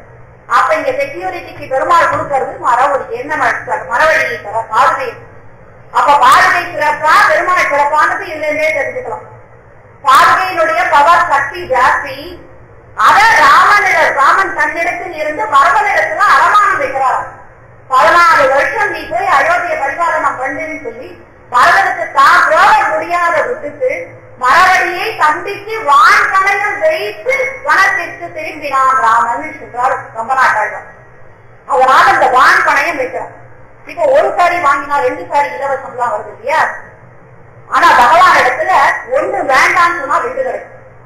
ராஜ்ய பரிபாலனம் பண்ண மாட்டேன், மகுடாபிஷேகம் பண்ணிக்க மாட்டேன், பேரை வச்சுக்க மாட்டேன்றான் பரதன். இப்ப 2 பாதுகை கிடைக்கிறது. ஒண்ணு வேண்டாங்கிறதுக்கு 2 பாதுகை கிடைக்கிறது. எப்பேற்பட்ட பாதுகை அது! தலையில வச்சுட்டு சிரத்துல வச்சுட்டு அழகா போறாங்க. எல்லாம் வேற வழியில பாதுகை போன உடனே என்ன ஆச்சாரிய ரூபத்துல பாதுகை போறார். பெருமாள் வேண்டவே வேண்டாம், ஆச்சாரியம் இருந்துட்டா போதும். ஆச்சாரியின் திருவடிய குருவினுடைய கடாட்சம் இருந்துருக்குன்னா பெருமாளை நம்ம திரும்பி காட்டாம போலாம். பெருமாள் நம்ம பின்னாடி வந்துட்டே இருக்கார். ஆச்சாரியனுடைய கடாட்சம் தான் ரொம்ப முக்கியம். இந்த பாதுகையை ஆச்சாரியனாகவும் அழைக்கிறார். பாதுகாசகத்துல 1008 ஸ்லோகத்துல ஒவ்வொரு ஸ்லோகத்தோட அர்த்தமும் அப்படி ஒரு மணிமணியான அர்த்தங்கள். போறா பாதுகா தேவி ஒரு விதத்துல ஆச்சாரியனாவும் போறா, ஒரு விதத்துல பெருமாளுடைய தாயாரா போறா. எப்படி பெருமாளுடைய தாயாரா போறா அப்படின்னா, பெருமாள் கிளம்புறார், வீதி புறப்பாடாது ஸ்ரீரங்க வீதியில போயிட்டே கட்சி முன்னாடி அர்ச்சகர் என்ன பண்ணுவார், கடாரி எடுத்துட்டு போவார். ஒவ்வொரு கிரகத்து வாசலையும் பெருமாள் என்ன பண்ணுவா, அதுக்கு முன்னாடி கிரகஸ்தன் வருவா, கிரகிணி வருவா, அந்த கிரகத்துல இருக்கிற குழந்தைகள் எல்லாருக்கும் கடாய் இருப்பான். அப்ப பாதுகா தேவி என்ன பண்ணுவாளாம், உங்களுக்கு எல்லாம் ஏதாவது குறை இருந்தா சொல்லுவோம், பெருமாள் இடத்துல நான் சொல்லி தீர்த்து வைக்கிறேன். எப்படி தீர்றது, கடாரி தலையில பட்டுட்டாலே நம்மளுக்கு பாவங்கள் தீர்ந்துடுறது. நமக்கு எப்படி என்கொயரி பண்றோம், உங்களுக்கு எல்லாம் ஏதாவது கிரகஸ்தன் கேட்கலாம், பாதுகாப்பு உங்களுக்கு எல்லாம் ஏதாவது கஷ்டம் இருந்தா சொல்லுவோம், நான் பெருமாள்கிட்ட சொல்லி தீர்த்து வைக்கிறேன். யார் இந்த காரியத்தை பண்ணுவா, தாயார். என்னைக்குமே கோவைக்கு போறதே ஆழ்வார்கள் ஆச்சாரியெல்லாம் இருந்தா அவளெல்லாம் சேவிச்சுட்டு தாயாரை தெரிவிச்சுட்டு தான் பெருமாள்கிட்ட போகணும். நான் இதனை எவ்வளவு சொல்லியிருக்கேன். அதே மாதிரி இந்த பாதுகையானவள் முன்னாடி கடாரி நம்ம தலையில பட்டுட்டா, நம்ம கடாரி தலையில பட்டுன்னு உடனே பெருமாள் வேற வழி இல்லாம நமக்கு அனுகிரகம் பண்ணி ஆகும். ஏன்னா அவ உட்கார்க்கிறான், உங்களுக்கு எல்லாம் ஒண்ணும் கஷ்டம் இல்லையே, தான் இருந்தா சொல்லுங்க. ரங்கேஸ்வரேண சகலாச விசேஷவாஜோ லீலோ விதேஷு தவரத்னதிலாதலேஷு மத்தியே பிதாரி கதின் மணிபாதரக்ஷே சத்யான் விசேஷமனுயோக்துமிதி பிரதீமஹ. இப்ப இந்த பாதுகா தேவியானவள் ஆச்சாரியனாக வரவழைக்க போனா, ஆனா தேவியர் என்ன சொல்றா, பாதி உண்மையான பத்தினி பாதுகை தேவி தான். ஏன்னா பெருமாள் வைகுண்டத்துல உட்காந்துருக்காரா, உட்காந்துட்டு ஸ்ரீதேவி இந்த பக்கம், பூமி தேவி நீராதேவி பின்னாடி, கீழே பாதுகா தேவி. நம்ம போய் நிக்கிறோம், நம்ம பெரிய பாவின்னு பெருமாள் இப்படி திரும்பினா ஸ்ரீதேவி இப்படி திருப்பி விடுவாளாம். நம்மளை பார்க்கதானே வந்திருக்காங்க, உனக்கு அனுகிரகம் பண்ணுன்னு. இந்த பக்கத்துக்கே பூமி தேவி திருப்பி விடுவா, பின்னாடில இருந்து நீராதேவி குத்துவா. இவாள்லாம் வேணாண்டு துணிவ பாதுகா தேவி அங்க பாக்கட்டேன், எங்க பார்க்க வேண்டாம். எங்கேயுமே பெருமாளை திரும்ப விடாம நம்ம மேல பெருமாள் கடாட்சம் படுறதுக்கு தேவிமார்கள் தானே பண்றான். அப்ப கடைசியா இங்க சொல்லவே மாட்டான்ட்டு கீழே முனியத்தே பாதுகாதேவியும் திருப்பி விடுறா பெருமாளை. பக்தனை பாரு, அவன் பாவம் நம்மளை பார்க்க வந்திருக்கான். அதனால பாதுகாதேவியின் இடத்துல போய் ஆச்சாரியனாகவும் பத்தினியாகவும் பெருமாளுடைய பத்தினியாகவும் நடக்கிறதுல என்ன தவறு? பாதுகாதேவியை எடுத்துட்டு வரான். இந்த வரதாயவரம் முதல் ஸ்லோகமே தேசிய சுற்றார பாதுகைன்னு சராரின்றது ஒன்றத்தை பத்தி பிரபாவம் நம்மளுக்கு எல்லாம் இன்னைக்கு தெரியறது பேசுறதுன்னா அதுக்கு முக்கிய காரணம் பரதன் தான். பரதன் போய் இந்த பாதுகையை வாங்கிட்டு வரலன்னா யாருக்கு தெரியும் பாதுகையினுடைய பெருமைன்னு? அவர் முதல்ல ஆரம்பிச்ச ஸ்லோகமே வரதாய வரன்னவோசு தஸ்மை பிரதமோதாரணாய பக்தி பாஜாம் யது பத்யமபேஷத பிரிவ்யா பிரதிதோ ராகவ பாதுகா பிரபாவக. பாதுகையினுடைய பிரபாவத்தை உலகத்துக்கு காட்ட வந்த வரதனே, உன்னவர நமஸ்காரம் பண்றேன். உன்னுடைய கலாச்சாரத்தால்தான் இன்றைய தினம் பாதுகா சகசிரம்ன்றத பத்தி ராமகிருஷ்ணர் எப்படி எழுதினார்னா, 2 பேர் போட்டி போட்டாலாம். பெருமாளுடைய திருவடிதான் ரொம்ப விசேஷம். இவர் சொன்னாரா, அவருடைய திருவடியுமே விசேஷமானது பாதுகை. பாக்கலாமா, திருவடியை பத்தி நீ 1008 ராத்திரி எழுது, நான் 1008 திருவடியை பத்தி எழுத, நீ அவருடைய பாதுகையை பத்தி எழுது.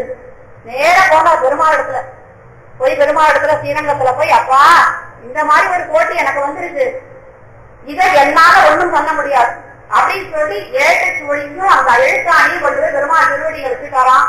இது எழுதி முடிக்கிறியோ, உன் பாடலினுடைய பிரபாவத்தை உலகத்துக்கு காட்டுறியோ உங்களுக்கு நான் அதுக்கு பாடுபடணும். ஆனா ராத்திரி பொழுது, முழு ராத்திரி பொழுதுக்குள்ள ஒரே கிராமத்துல 1008 ஸ்லோகமும் கட கட கட கட எழுதி முடிச்சாரு.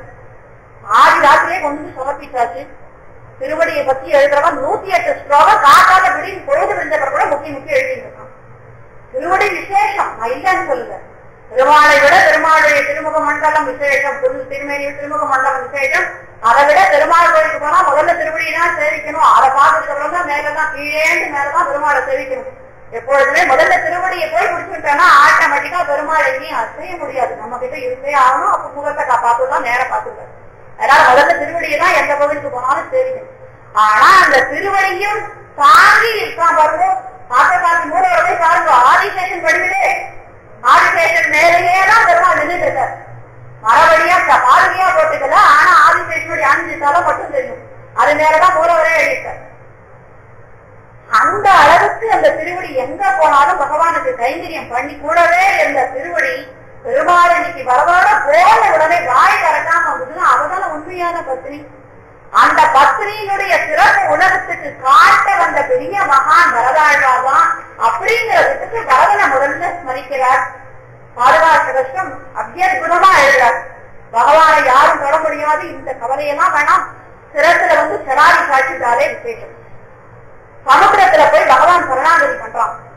சரணாகதி பண்றச்சு சமுத்திரராஜன் வரமாட்டேங்கிறான். உடனே லக்ஷ்மணா எடு ஆசிரிய ஆசிரத்தை நான் தான் விடுறேன், சமுத்திரத்தை பக்த பண்ணிடுறேங்கிறான்.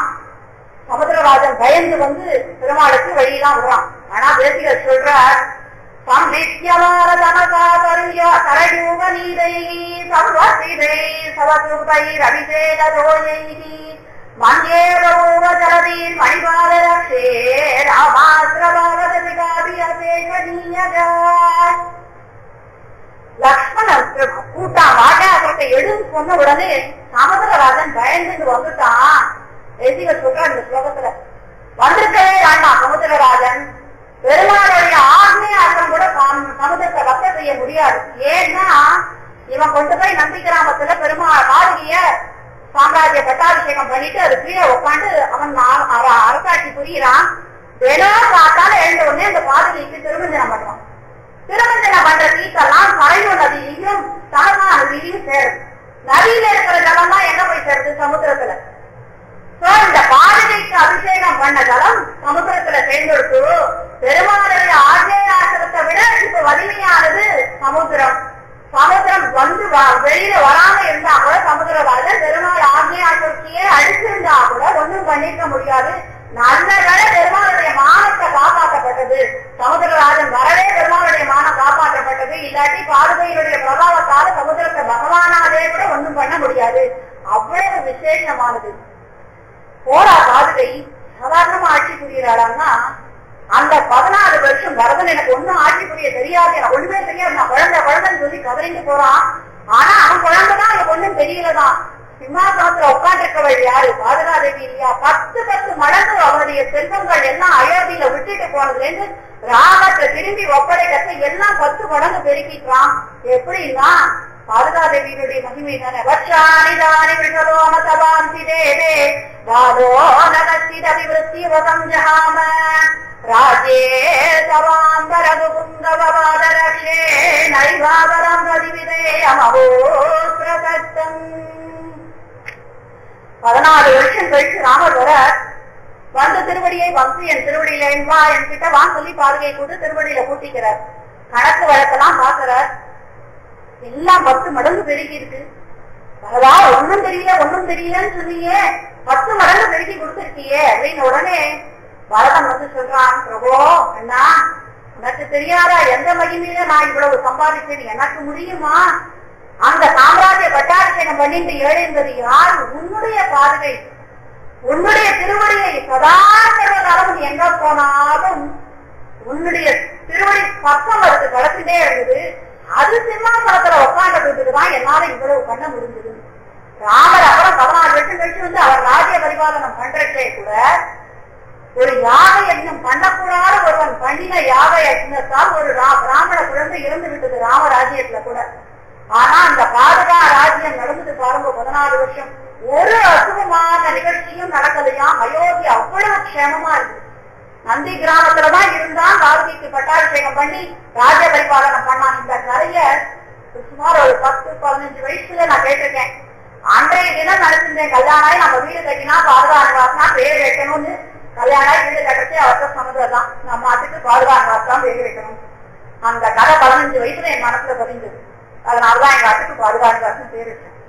அந்த பாதுகாவருடைய ராஜ்யத்துல 14 யோகக்ஷேமங்களும் இருந்து 1008 ஸ்லோகமும் 1008 விஷயங்களும் அவ்வளவு அற்புதமா சொல்லிட்டு வர சொல்லிட்டே வந்தவர் கடைசியில சொல்றார், என்னை அவருக்கு சர்வதந்திர சுதந்திர கவிதாதிபதிகம் எவ்வளவோ பெருமாள் தாயாரே பட்டம் கொடுத்திருக்கார் தேசியர். ஆனா அவர் என்ன சொல்றார், நிவிசேய நிரந்தரம் விபவம் திருநாயமத்வா கவிதே தவதேவி ரங்கபத்து பரலீலா கமலம் சமுத்ரஹன்ஸ்யாக. பாதுகாதேவியே, உன்னை பத்தி நான் இந்த 1008 ஸ்லோகம் எழுதியிருக்கேன். ஒரு ஸ்லோகம் எழுதினா அது பிரதிபலன் ஒண்ணு நான் கேட்டேன் கண்டிப்பா. ஏன்னா நான் ஒரு ராத்திரியில நான் எழுதல, பெருமாளா தாயாரே என் வாயில உட்காந்து எழுதினா எல்லாம் வேற விஷயம். ஆனா அதுக்கு கருவியா நான் இருந்தேன்ல, அதுக்கு எனக்கு ஒரே ஒரு பதஸ்துதி மட்டும் உங்களுக்கு கேட்கிறேன். என்னன்னா, நான் பெருவோரம் போட்டு வேதாந்த நடிகர் போறார், கவிதாலய கட்டிடம் போறார் அப்படின்னு யாரும் சொல்லக்கூடாது. பாதுகா சேவகன் போறான், பாதுகா சேவகன் போறான்னு என்ன பாதுகா சேவகன் எல்லாரும் சொல்லணும். அந்த பாக்கியத்தை எனக்கு கொடுமா, அது ஒண்ணுதான் நான் பலஸ்துதியா ஒரு இடத்துல கேட்கிறேன்னு சொல்ல பாதுகாதேவியும் அனுகிரகம் பண்ணா. அதோட விடல அவர் கோபால விசுதியில சொல்றாங்க, அதராணித சாரு வம்ச நாளாக மகுடாரம்பி மயூர பிஞ்சமாலாக ஹரிநீல சிலா விபங்க நீலாக பிரதிபாதம் மம அந்திம பிரயாணே. ஓ கிருஷ்ணா, கிருஷ்ணாவதாரத்தை பத்தி கோபால விசுதின்ற ஸ்லோகத்துல சொல்ற, என்னுடைய அந்திம காலம் வரைக்கே நீ புல்லாங்குழல ஊதிண்டு உன்னுடைய மயில் பீலிகள்லாம் புல்லாங்குழல் ஊதினா குடும்பத்தை அழிச்சிடும், அந்த சேவையில பெருமாளை வச்சுக்க கூடாதுன்னு சொல்றவாளுக்காக இந்த இன்சிடென்ட சொல்றேன். என்னுடைய அந்திம காலத்துல நீ எப்படி வரணும்னா, புல்லாங்குழல ஊதிண்டு உன் காலை மடக்கி நின்றுண்டு உன் மயில் பீலிகள்லாம் இருக்கச்சே அந்த ஓசியோட நீ என்ன சேவை காய்ச்சி என்னை அழிச்சுட்டு போகணும் உன்னுடைய யோகத்துக்கு. இந்த இடத்துல பாதுகாதேவிட்ட சொல்றா, அம்மா உன்னுடைய மணிக்காலகையில இருக்கிற சலங்கை ஒலி எனக்கு கேட்கணுமா, அந்த சலங்கை ஒலி கேட்ட பரிசரம் உபயாதா பாதுகே பத்தியமானக கரண விலய வேதா காந்தி சீகே விவேகே புருஷம் உபமயந்தி புண்டரீகாசிரமகரே புனருதர் நிவாச கேச விச்சேரணம். நான் உன்னுடைய சலங்கை ஒலி எனக்கு கேட்கணும். உன்னை காலையில பெருமாள் அந்த கோபால விசுதியில சொன்ன மாதிரி புல்லாங்குழல் ஊதிட்டு என்னுடைய அந்திம காலத்துல என்ன ஆட்கொள்ளணும். அப்ப நான் என் உயிர் பிரியத்தை உன்னுடைய கலங்கை ஒலிய காதால கேட்டு கண்ணால பகவானுடைய ரூபத்தை பார்த்துட்டுதான் நான் உயிரிடணும்னு வரலாற்று திருவாசூர் மஞ்சுளாவுசோலை சூழ இந்த மன்னுசி வரையடுத்து நிறை அளித்த மாசிவாசு தேவதே பெண்துலம்ப பிந்தை கொண்டு வீதிலாத தூதனாய் வேறு மூன்று துயர்ந்த செல்வ தெய்வ நாயக வெஞ்சலாட கால தூர வீசு பாகம் வந்தேன் மேல் விழுந்து அழைந்து யார் அயர்ந்து வீழ்வதற்கு முன்னமி அஞ்சலஞ்சல் அஞ்சேல் என்று அழிக்க வேண்டும். அத்துதா அடியவர்க்கும் அடியவர்க்கும் ஐயனே ஊரிடை சுவரை தொன்பதும் நாட்டி ரோமம் வேண்டு வந்தது வாசல் தானுடை பொருண்மை பிரியும் பொழுது உந்தன் சரணமே சரணம் என்றிருந்தேன். தேனுடை கால திருவினுக்கரசே கொள்மாதெடுங்கடல் கிடந்தாய் நானுடை தவத்தால் திருவடி அடைந்தேன் நைமிகாரண்யத்துள் என்றாய். துப்புடையாரை அடைவதெல்லாம் கோவிட துத்துணையாவர் என்றே ஒப்பிலே நாவிலும் நின்னடைந்தேன். ஆனைக்கு நீ அருள் செய்தவையார் பெண்ணை வந்து நவியும் போதங்கேறும் நான் உன்னை நினைக்க மாட்டேன். அப்போதைக்கு இப்போதே சொல்லி வைத்தேன் அரங்கத்தரவனே பள்ளியானே. என்னுடைய அந்திம காலம் எப்படி வரும் ஏது வரும் எதுவும் தெரியாது எனக்கு. அந்த நேரத்துல கண்டிப்பா நான் உன்னை நினைக்க மாட்டேன். பார்க்காதே நீதான் அவருடைய திருவடியை பிடிச்சு இழுத்துட்டு வரணும். பகவானா தாயாரா நான் பண்ணின பாவம் இருக்காக எனக்கு வரமாட்டேன்னு சொன்னா கூட இன்னைக்கும் உன்னை நான் எழுதினேன். உன்னை பத்தி 1008 ஸ்லோகம் எழுதிய எனக்கு என்னுடைய அந்திம காலத்துல பகவான நீ தாயாரோட சேர்த்து அழைத்து என்னை ஆட்படுறதுக்கு கண்டிப்பா நீ அனுகிரகம் பண்ணணுங்கிற பேசிக்கல். இதே மகாவீர வைபவத்துல ராமாயணத்தை இந்த கட்டத்தை பரதன் சாதுகைக்காக போய் கேட்டதுல இருந்து முதல்ல அயோத்தியில இருந்து கிளம்பினதுல இருந்து பாதுகா பட்டாபிஷேகம் பண்ணின வரைக்கும் இருக்கிற கட்டத்தை அனுபவிக்கிறார். அனத பயமுகித ஹிருதய பித்ருவதன பாலன பிரதிஜாவஜ்ஞாத யௌவராஜ்ய விஷாதராஜ கௌத சூசித சௌசீய சாகர பரத்வாஜ சாதன பரித்ரிகீத விசித்திர சித்திரகூட கிரிகடக தளரம் யாவசுக அனன்ய சாதனீய பிரணத பரத மகுட தட சுபடித பாதுகாத்ரியா விவேக நிர்வர்த்திக சர்வலோக யோகக்ஷேமான பாதுகா ராஜ்யத்தின் போது யோகக்ஷேமம் அற்புதமாக இருந்ததுன்றதையும் வேதாந்த ரிஷிகளே அனுபவிக்கிறார். அதனால பரதனுடைய பக்திக்கு முன்னாடி எதுவுமே சொல்ல முடியாது. அப்பேற்பட்ட பாகவதன் பரதன், அந்த பரதனுடைய பக்தி அப்பேற்பட்டது. ஆனா அவன் எப்பேற்பட்ட பாகவனாக இருந்தா கூட அவனுக்கும் ஒரு கெட்ட காலம் வரைக்கும் அவன் செய்யாத பாவத்துக்குரிய கஷ்டத்தை அனுபவிச்சான். அதனால வாழ்க்கையில கஷ்டம் வந்தாலும் அது ஒரே ஒரு காலகட்டம் நிச்சயம் அதுக்கு விமோசனம் நம்மளுக்கு கண்டிப்பா கிடைக்கும். பகவான் கார்த்திய என்னைக்கு இவ்வளவு நாளா சடாரியுடைய மகிமைனா சில கோயிலெல்லாம் போட்டு தொப்பிடுவீங்களோ அதுக்கு இன்னொன்று அந்த சடாரியுடைய மகிமையை தெரியாம சொல்றாளேன்னு எனக்கு அப்படியே கொதிக்கும். அதனால நீங்க தெரிஞ்சவாருக்கும் சடாரியினுடைய மகிமை எப்பேற்பட்டதுங்கிறத தெரிஞ்சுட்டு எந்த கோயிலுக்கு போனாலும் சடாரி வாங்கிக்கிறதுக்கு ரொம்ப இம்பார்ட்டன்ஸ் கொடுக்கணும். அது வந்து நம்ம பண்ற பாவத்தெல்லாம் கம்ப்ளீட்டா நம்ம அந்த நிமிஷம் வரைக்கும் பண்ணின பாவங்களை அறவே அழித்து விடுங்கிறதையும் எல்லாரும் உணர்ந்துக்கணும். பாதுகாதேவி நெடியாளர் எல்லாருக்கும் கிடைக்கணும். சர்வக்ஷேமங்களும் பாதுகாராஜ்யத்துல இருந்தா மாதிரி நம்ம கிரகங்களையும் சர்வ மங்களங்களும் ஏற்பட்டு எல்லாரும் க்ஷேமமா இருக்கணும்ன்றத முடிச்சுக்கிறேன். கவிதாகிய சிம்மாய கல்யாணவசாலினே ஸ்ரீமதே வெங்கடேசாய வேதாந்த குரவே நமः. ஹரே ராம ராம ராம